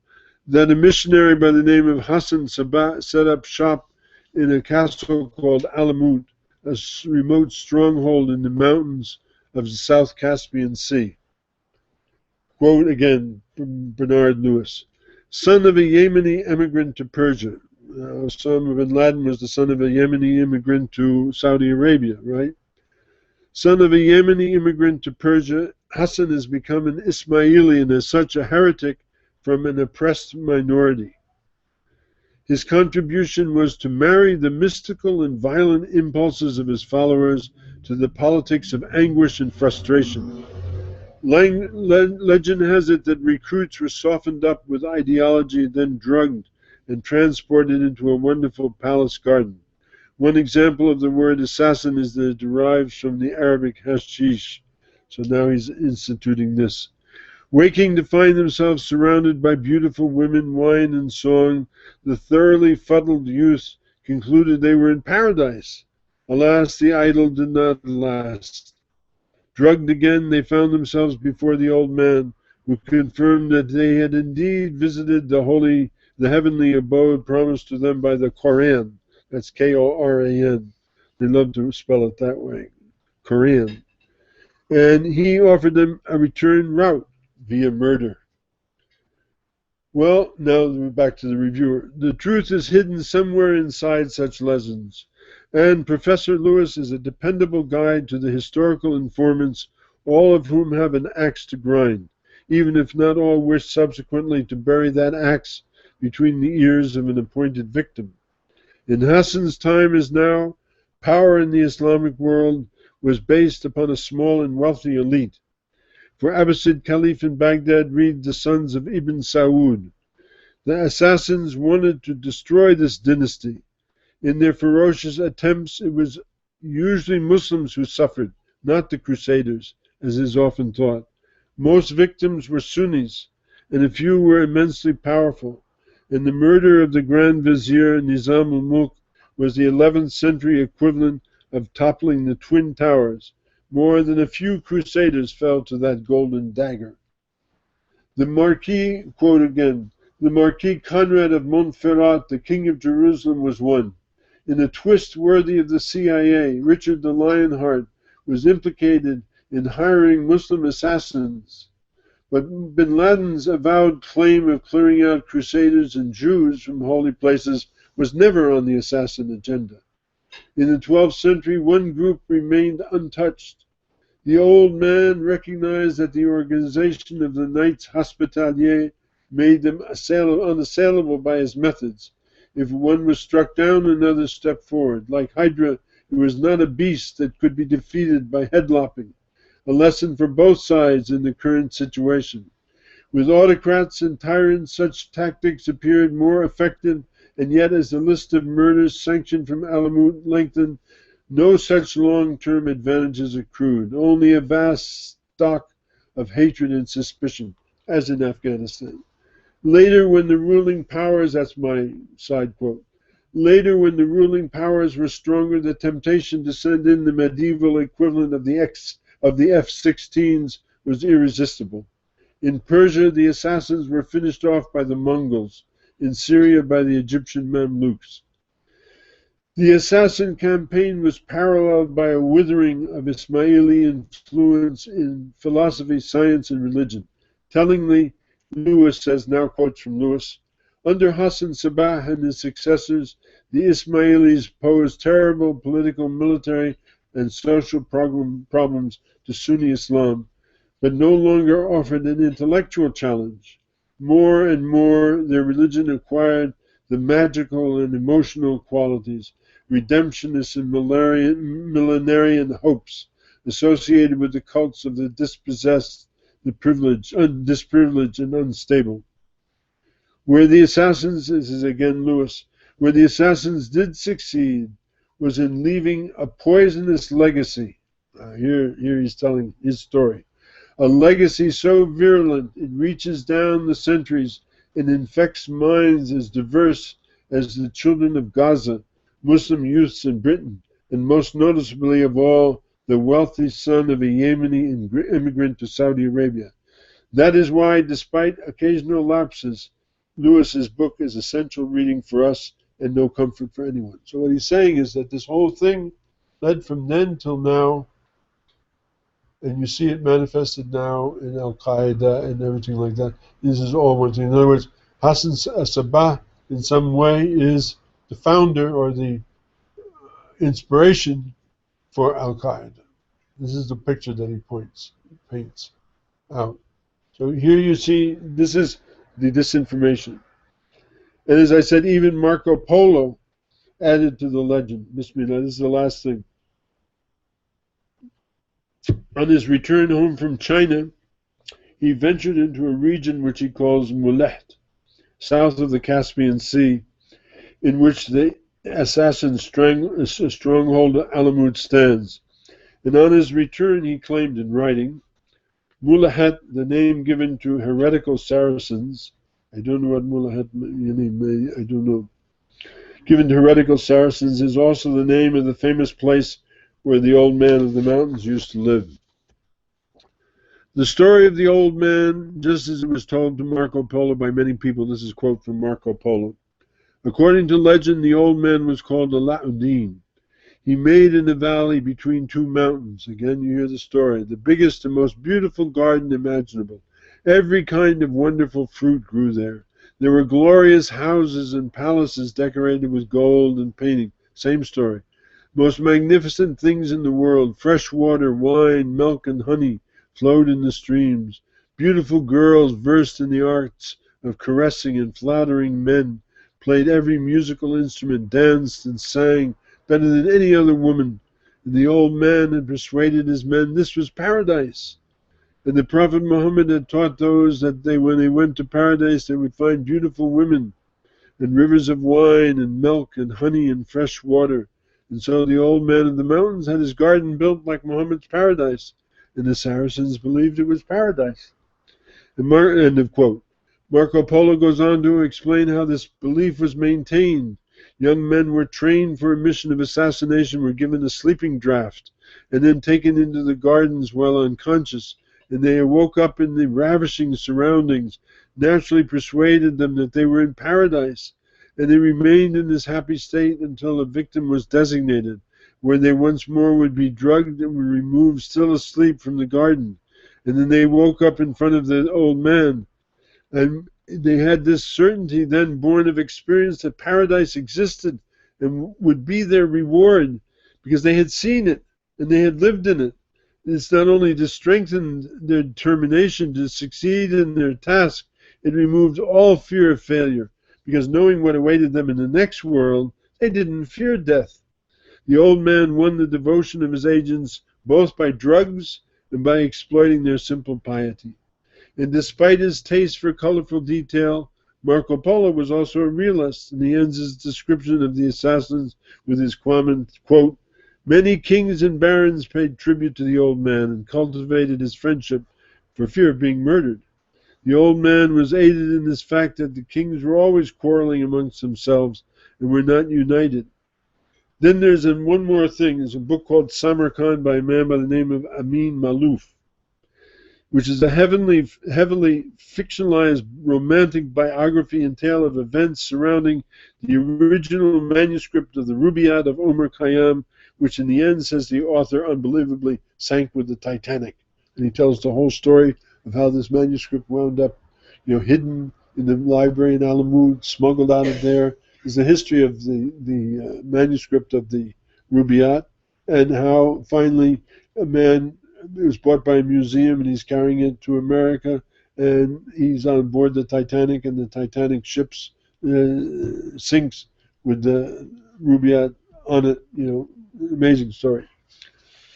Samarkand tells how three influential contemporaries, and again you see parts of the story again, Hassan Sabbah, Omar Khayyam, and Nizam Mamluk were originally allies, but Nizam and Hassan differed in religious and political views. In 1092, Nizam was the first victim of the assassins, and so on and so forth.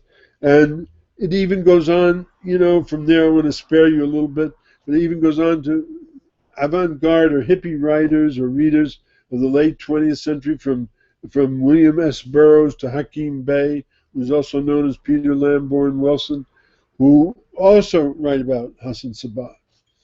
And somebody reported this to me before I was beginning, and here's the same thing they were talking about. Maxim, Hassan Sabbah. William Burroughs says, Hassan Sabbah is the only spiritual leader with anything to say in the space age.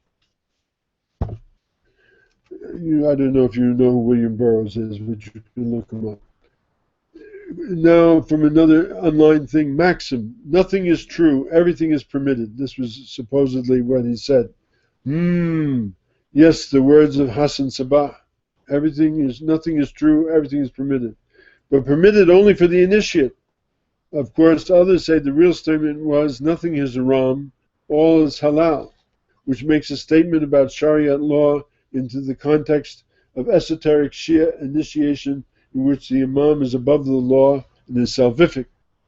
And this brings me, this is an online, I copied this right offline. This brings me from some blogger.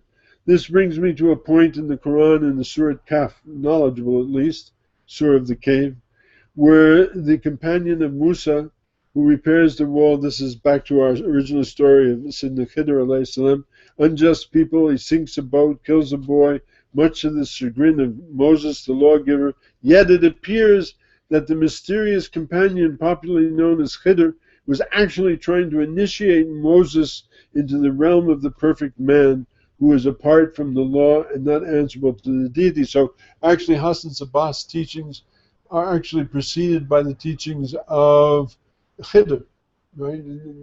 Now he's tracking it back to there, right? And nevertheless, Khidr's outrageous actions, of sinking the boat and killing the people and rebuilding the wall, were not simply whimsical acting out, but based on a deeper intuition of the situation at hand, something which the law and God do not allow for. Now suddenly, Shariat can be overcome, the Zahir can be overcome by the Batin. This is what's happening here. In other words, Khidr is the Batin, Musa is the Shariat, is the Zahir, and the Batin overwhelms the Zahir. Okay? Thus, the message is one of freedom, not a freedom to act unjustly, because of course Khidr didn't act unjustly, but a freedom to act in harmony with a higher understanding, right? That's the Batini understanding, to master the moment. Ibn Arabi spoke of the imam as one's own being, and it is, in other words, that anybody who attains to this enlightenment is the imam. The imam is not somebody who's from Al-Bayt and all of these things like that. It's anybody who attains to this level of thought, understanding, is the imam. He's the imam of himself. And this is parallel to the Gnosis of Christ. This is what the blogger is writing. That is soteriological and Gnostic in Islam, a thread of which still exists in some pockets of Sufis here and there, along with genuine initiation into the secrets of Al-Insan, Al-Kamil, or the perfect man. And then there's Hakim Bey, Peter Lamborn Wilson, who was a scholar who studied with Tabatabai, by the way, and back in the 70s and 60s, and then became known as Hakim Bey. But his name as a scholar was Peter Lamborn Wilson, who is something, and this is now the blogger writing, a modern-day Sabbah who has written tracts about the Hashishins, including a section in the classic Temporary Autonomous Zone, which is where you're sitting, where Bey uses the assassins as a model for the types of personalities needed to create and sustain a Taz, that is a Temporary Autonomous Zone, saying, each one who enters the realm of the imam of one's own being becomes a sultan of inverted revelation, a monarch of abrogation and apostasy. Hassan Sabbah should serve as the ideal architect for future revolutionaries. As money, again, talking about money, as money becomes the sole representation of power. Hakim Bey, writing under his real name, provides an excellent history of Hassan and his assassins. This appeared in Scandal, Essays in Islamic Heresy, published by Otto Media, P.O. Box, they're keen on this, P.O. Box 568, Williamsburg Station, Brooklyn, New York, USA, in case you want to order a copy. And it's copyrighted Peter Lamborn Wilson, a.k.a. Hakim Bey. This is basically, I'm not going to go through this whole thing, and it's basically the same story. It's another take on the same story, with certain things added into it. Because he studied with Tabatabai, of course, he has a much greater understanding of the the real view of things. So I've taken you from the most outrageous, which is the one of Idris Shah, to this. This is a series of things to show you how did this man get this reputation. And all of these stories, plus the stories of Marco Polo and all these stories, that's why people think the way they think. And then I also have stories that I've taken from Shia works, also saying terrible things about him and so on and so forth. This Abu Firas and so on and so forth. Many, many things, all along the same lines and so on and so forth, which, say these, incredible things about him. And all of this leads to where we are now, which is that people have this very bad idea of him. But was he this person? And I argue, no, he wasn't this person. This was not who he was at all. I don't know who he was. Huh? I mean, there are certain parts of it that are true and certain parts of it not true. But for the majority, all of these stories, from Idris Shah to Peter Lamborn Wilson, and Marco Polo and William Burroughs and Bernard Lewis and all these people, they're fictions.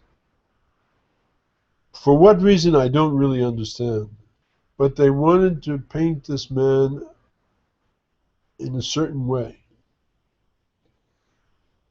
And I believe that they want to paint this man in this way because this idea that he espoused of freedom and justice and mercy and these values were not and are not accepted by contemporary Muslims or by certainly contemporary Western society. Western society is always talking about civilization, Western civilization, as though they're the most uncivilized of people, in truth. We can see look at the Afghan war. Look at the war in Afghanistan. I heard this Afghan man saying, we believe, because it's in the Quran, of the law of an eye for an eye and a tooth for a tooth. It's in the Quran. First of all, there were no Afghans on these planes. Why did they attack them? Because of this, supposedly, right? There were no Afghans on that plane or any of those planes. Yet they attacked Afghanistan. And they've killed thousands and thousands of people. So it's not an eye for an eye because only 3,000, not only, but 3,000 plus people died in these buildings, which has never been proved that we did anything to do with it, but let's just say that. And they've killed tens of thousands of people for those 3,000 people. So this Afghan man was talking and says, yeah, we believe in an eye for an eye and a tooth for a tooth, but not 10 eyes for one eye and 10 teeth for one tooth. In other words, it's out of proportion. But they keep telling us, you guys are terrorists, but they're the terrorists. Americans are terrorists. They fought 86 wars since the independence of the country. They fought that war against the British, and then they carried out, racial terrorism against the Indians, and just as the Zionists do in Palestine, what's it called? Something cleaning. Genocide? No, it's called cleaning, ethnic cleaning. They involved themselves in the ethnic cleaning of the American Indians. And these are the people who would tell us, we're civilized. You guys are, terrorists. We're civilized. It's like I said before, like I listened to this press conference of Hillary Clinton, and she's talking about the leader in Syria, who's a bloodthirsty tyrant, no doubt about it. And he says, you have blood on your hands. He does have blood on his hands. But she's standing up to her waist in blood. So how do you calculate these things? So the idea is to flip the picture again and show them, these bloodthirsty assassins, these are the problems. Take the problem out of here and put it over there. divert the people's attention, and not to explain to people what was this man trying to do.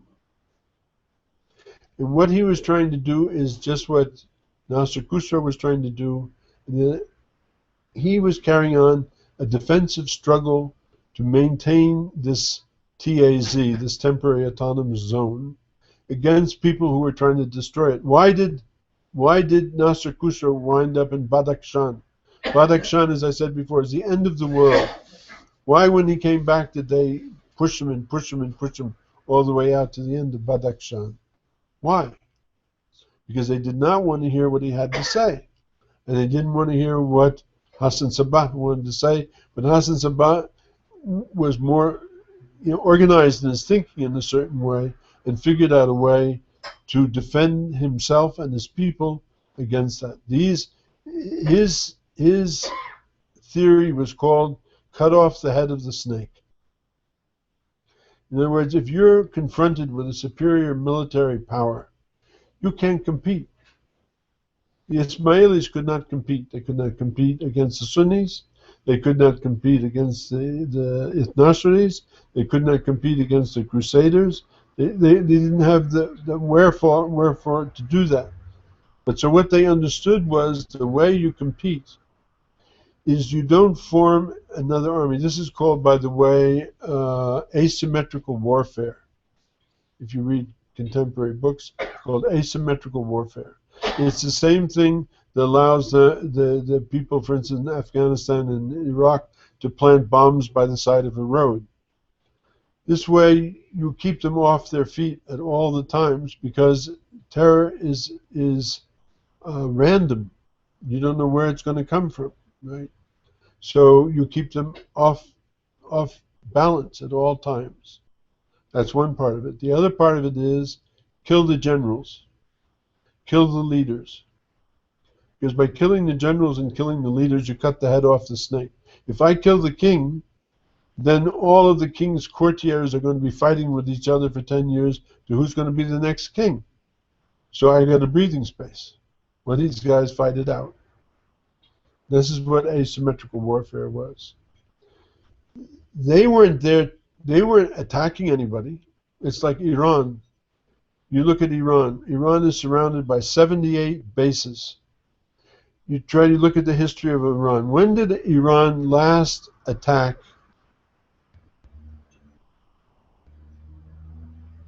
a nation or a country? 500 years, 600 years, something like that, 700 years. But suddenly Iran is this very dangerous thing that's going to attack us all. They're going to fly bomb. They may, if they get this thing, they may bomb New York. You know, I mean, because now they have missiles that they can put up with satellites, and so they can put a bomb and they can do that and that. But it's not their history. But this is the way it's told. And so you can imagine the United States surrounded by 78 bases all over Canada, all over Mexico, all over the Caribbean. There were bases with weapons aimed at the United States. How long do you think that would go on? It wouldn't go on, right? I mean, they wouldn't accept that. But they want the Iranians to accept that. But it doesn't make sense. It doesn't make sense. So these people, they call them Sufis and so on and so forth like that. They're actually very forward-thinking people who are trying to understand, because that's the same problem in Palestine. You say that, okay, land, you can buy land. You can buy land wherever you are. Let's say there's a free world. So it means I can buy land wherever I go, I can buy land. So at the time of 1948, how much land in the state of Palestine was owned by Jews? 18%. But the English, who have nothing to do with Palestine, they live on a little island up in the northwest, right? That's Great Britain. I call it Little Britain, right? They decided that this land belonged to the Jews in return for, in the First World War, the Jews moving their money to the English and supporting the English in their fight against the Germans, which is why Hitler turned against the Jews. All of this is understandable once you understand what was going on. But that's what they don't want you to understand. By any means, to understand what these things are underneath it. So Hassan Sabbah is like that. Like, how can the Palestinians survive? How can they survive? They can't survive. Every day they say talk, talk, talk. Yes, okay, talk, talk, talk, and they build more and more settlements, which means their lands become smaller and smaller and smaller and smaller. And this is what happens. What do you do? And you look at it, and there's this huge military might. Plus, behind them is the Americans. How can they win? Can they win? No way. No way. So the thing of understanding these people is understanding, this is one way that they understood it, which is that if you want to conduct a struggle against people who are trying to steal your life and your ways and everything like that, you have to adopt these principles if you want to do it, because it's the only way of doing it. And that's why it's relevant to the present, and that's why it's suppressed. It's suppressed because they don't want these ideas to be understood. Like Dr. Drami just came in, excuse me using your name, Dr. Somebody else just came in, right? He was at this civilized event. This is the graduation from the university. And we're told this represents civilization. Civilization. And these young people are going there to be civilized and learn to be civilized people. But are they really? That's the question. You see. So my point in all of this is trying to cause you to understand people there and people here, that when you hear these stories, you cannot take them at face value. You cannot take what these people say to be the truth, because they have no incentive to tell you the truth about these things. And on the contrary, they have every incentive to put a myth in your mind about who these people were. Because what they're saying, when you really get down to what is Hassan Sabbah saying, what is Amir Khusro saying, what they're saying is that nothing matters in that sense. That's what he was talking about. They put this doubt in your mind, and so nothing matters about who you are, where you come from, how much money you have. These are the things, like, people are judged in this country on the basis of having money. You know that, and I know that. The more money you have, the better you are. The bigger your house, the better you are. The blonder your wife, the better you are. These are the values that they hold to be the values, with very few exceptions. So what does that tell a young child who's going to school? What does that tell a young man who's going to college? What is there to go for? Money.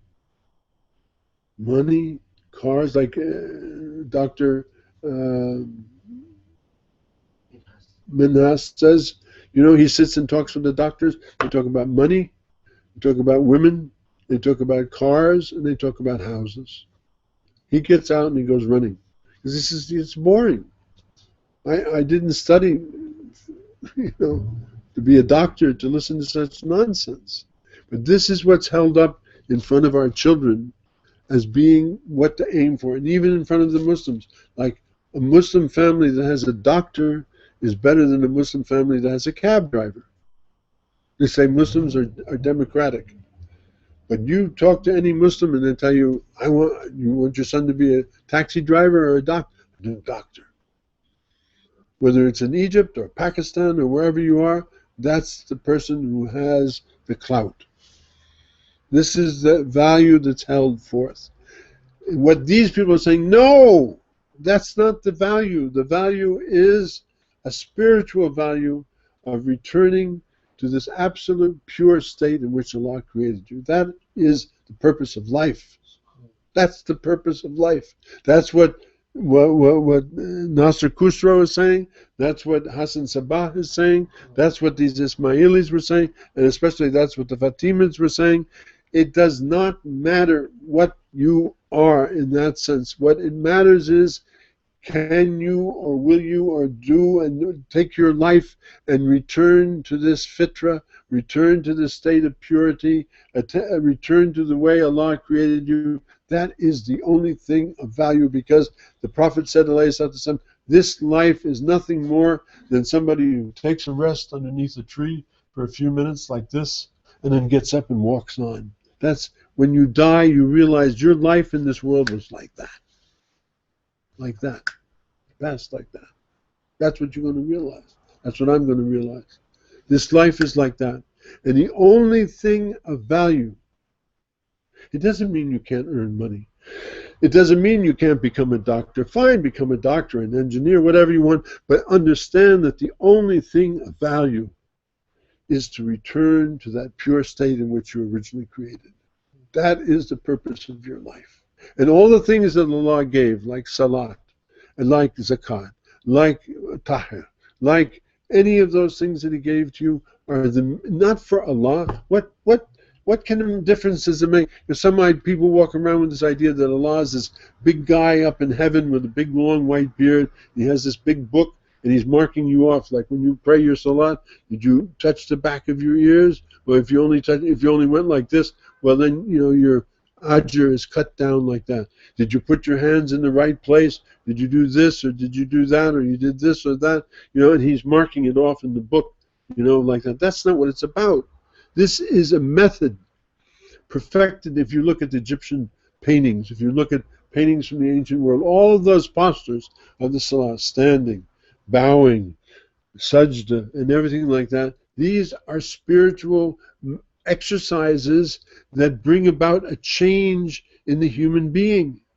You're not praying for Allah. What does Allah need your prayers for? He doesn't need your prayers. You're not going to make Him any bigger or any smaller. He's Allah. But you will be changed by it. He says, Ikra. Ikra bismillah rabbika alladhi khalaq. Ikra. Don't read for me. He wants you to read for you. Why? Because He assembled the Quran in such a way that there's sounds in the Quran. This we call the sonic theology. There's sounds in the Quran. And by the reading of these sounds, and by making them come out of your mouth, not reading inside your head, but making them come out of your mouth, making your body, making your stomach and your lungs and everything make these sounds, it changes you. It alters you in a way that you can, and that's why we said we give you these practices. Yes, you're okay. You may not realize the benefit of them in 1 year, or 2 years, or 3 years, or 5, or maybe 10 years even. But believe me, sooner or later you will understand that it has changed you. You're a different person. Similarly with washing and making wudu. It just looks like, you're doing this and you're doing that. Well, that can be a most unthinking action. Like this, bang, I'm out. I finished my wudu. But if you deeply make this thing and understand how you read Ghazali's The Mysteries of Wudu, and then you understand, like washing your mouth, like, the things you say every day that you shouldn't have said. All of us do that. There's things we say we should never have said. How do we get rid of those things? We wash our mouths of them. We wash our ears from the things we shouldn't have heard. We wash our hands from the things we shouldn't have touched. We wash our feet from the places we shouldn't have walked. This is for us, wudu. Do you think Allah is marking you down whether you wiped your bottom or not? Do you think that's the level that Allah is at? No, of course not. But for you it is, because you become pure. The idea is to become pure. How to become pure? So He uses this simple thing with this very simple element, which exists all over the world, whether it's in Africa or it's Asia or China or Australia or North America or South America or Europe. Water. Simple thing. You can use this to purify yourself. You can learn how to you can learn these things like this, how to do that. Money. Everybody worships money. Learn to give money away by sadaqah. That's one way. Understand that you have to pay money. That's zakat. Zakat is not a gift from the heart. Zakat, you gotta pay.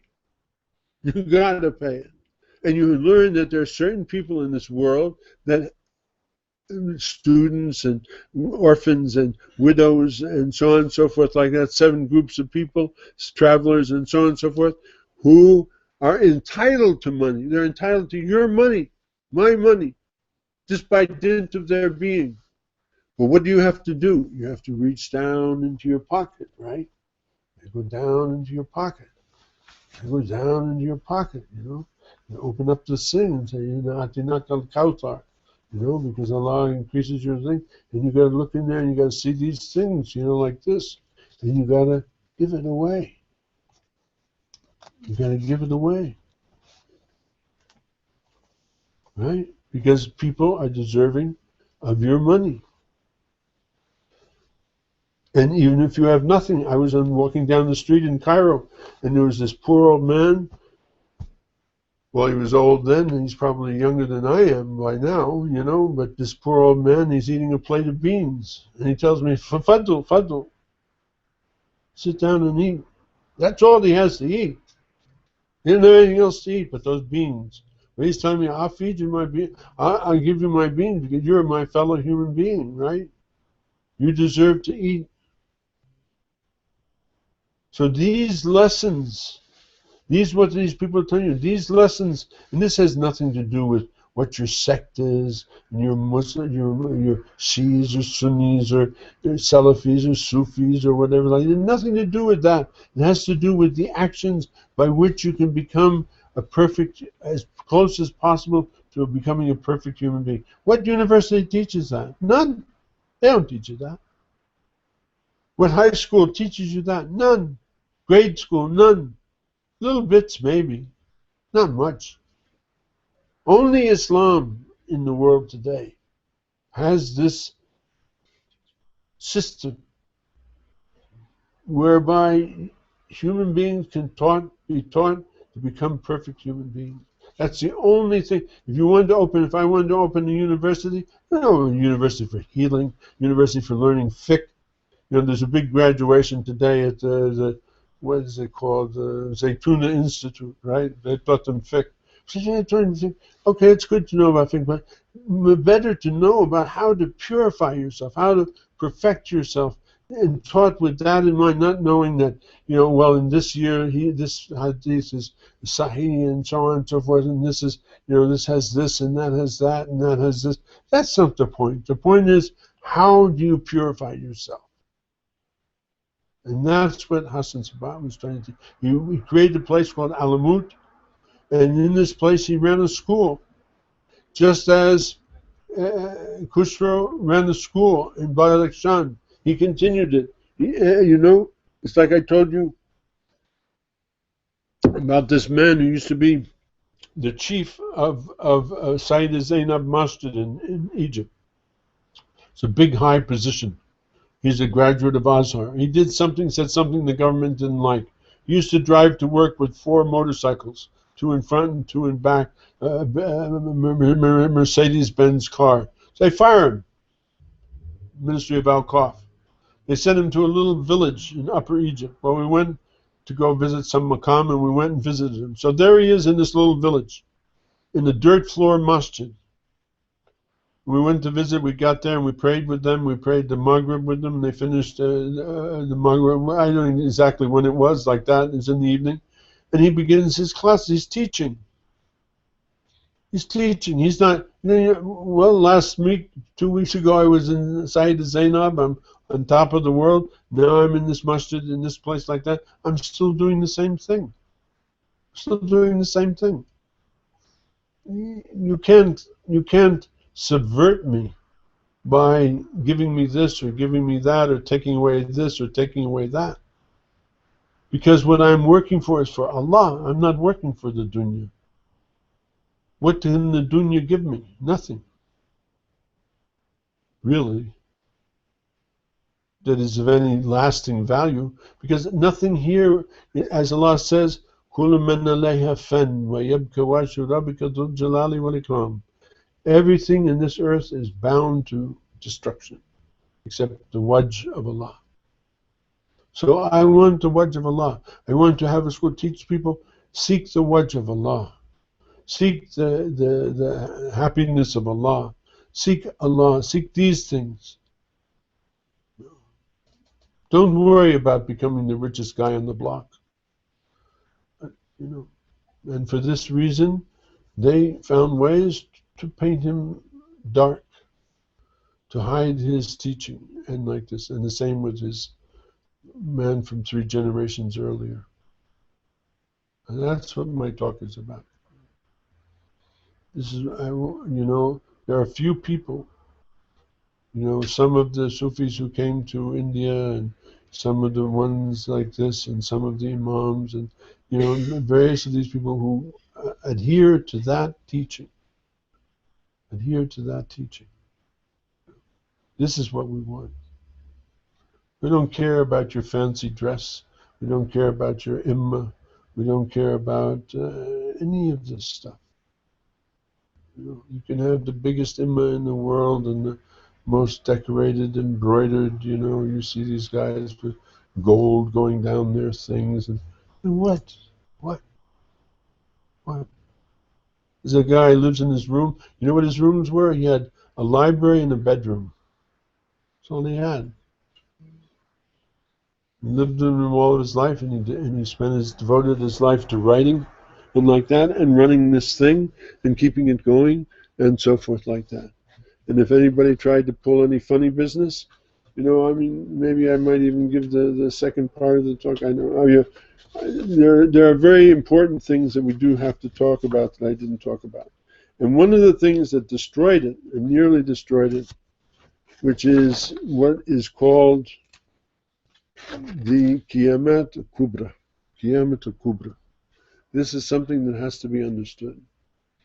And at this point, this is like 3rd generation, 4th generation. There's a question, Hassan Sabbah is dead. And what happened to Nizar's son? Nizar is the one who has the Nas. So he has a son, and the son has a son, and the son has a son, and the son has a son, but they're living in exile in Persia. At one point, it's the middle of Ramadan, and they think that he's the son of the Buzurg Ummad, who is one of the people who have been appointed by Hassan Sabbah to run things. And I hope that you can understand by this time, you know, that I've taken a lot of time to try to destroy these myths of rabid killers and drugs and beautiful girls, all that stuff. You don't believe that that's what I'm talking about, right? I'm not talking about that, okay? And the other things I'm talking about, I think you can share the necessity for the purification of the self. But they made a fatal error. There was a fatal error that was made. And that error was made by a man who declared himself to be the imam. Declared himself to be the imam. I'm the imam. And actually, I am the great-grandson of Nizar.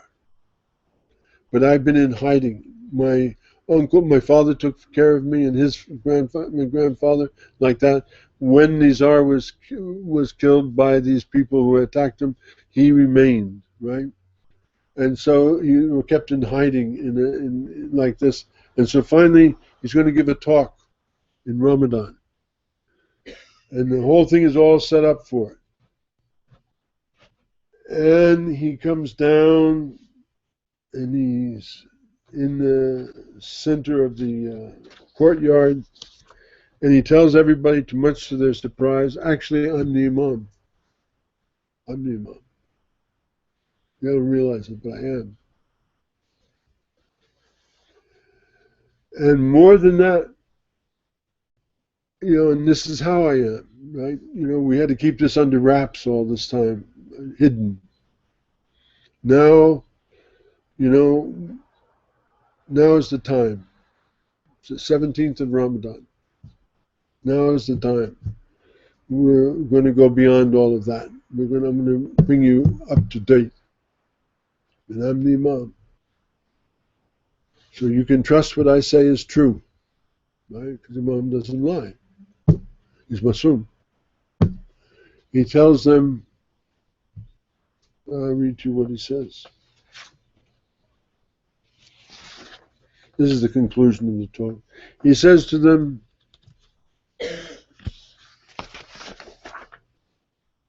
and this is why, by the way, I always, in my talks, talk about this ayat from Surah Baqarah 143. جَعَلَكُمْ أُمَّةً وَسَطًا لِتَكُونُوا شُهَدَاءَ عَلَى النَّاسِ وَيَكُونَ الرَّسُولُ عَلَيْكُمْ شَهِيدًا. We made you to be a community of the middle. Ummatan wasatan. And Hassan Sabbah kept him always on that middle thing. So suddenly now this is changing. He's saying, okay, this is who I am. He explains how it happened. It's possible. Indeed, it's possible. He could have been who he said he was. And he sets up this whole thing. This is on the 7th day of Ramadan. And he comes out and he talks to them, and the whole talk is in Arabic. Because they thought that he was the son of this general that Hassan Sabbah had brought in to take care of things. That's who they thought he was. And suddenly he gets up and he says he's speaking to them in perfect Fasiha, perfect Arabic. Now it's unlikely that the son of a general, Persian general, can speak Arabic like that. Unlikely. And the first thing he says, salam, salam, salam.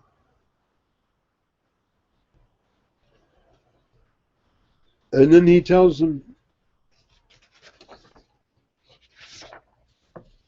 I'm trying to find the exact, because I'm jumping around here. Forgive me.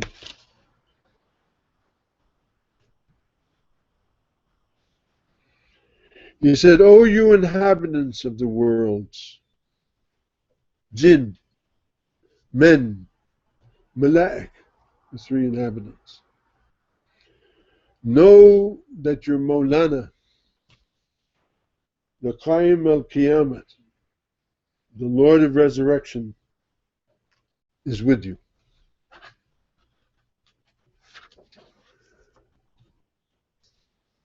I am the Lord of absolute being. I have nothing to do with denominations or determinations. I transcend them all. The story, you know, that when Imam Mahdi comes, you know, he explains to every religion the truth of their thing, right? He explained to Buddhists their truth, Hindus their truth, and Muslims. Many Muslims won't believe in him. Christians their truth. He explains to everybody. So he says, I'm beyond all of that. I'm going to talk to you now in truth. I send you my blessings, my compassion, and I've called you to be my specially selected servants. I transcend by living on the threshold of His mercy, Allah's mercy. Through the light of His knowledge, I speak. I cause you to see and to hear and to speak for all of eternity. Know that my imamate is true. It will never go astray. It will never become changed. It will never become altered. It is preserved by the posterity of Maulana Ali alayhi salam. It will never be disassociated from them in appearance or in meaning or reality. Then he told everybody, sit down. And they looked and they saw that there was a big table filled with food and wine. And he says, eat. Break your fast. It's the middle of the day on the 17th day of Ramadan. It's all over now. You've succeeded. Eat. If you want to go, go. It's like in the night in Karbala, when Sidna al-Hussein alayhi salam told the people, you don't want to stick with me on this thing, you're free to leave. He told him, you don't want to go along with this, go. But any of you who believe me, stay. Sit down and eat.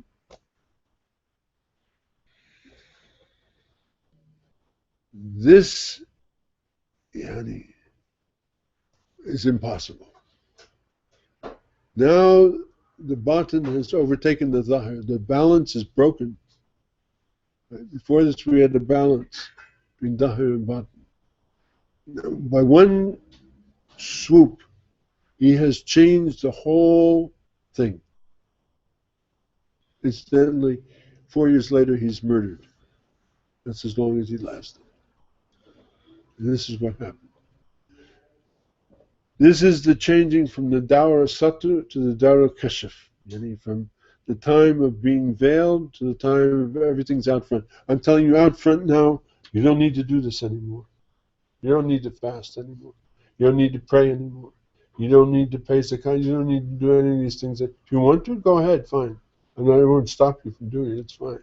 But it's not incumbent upon you anymore. It's over. We've reached a point in this place and time where that's done.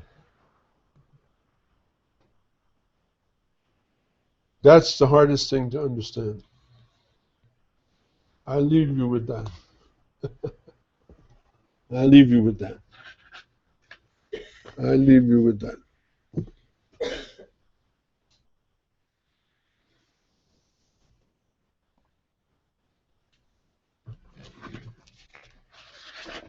Assalamu alaikum. I have half an hour? No, I'm tired of people out.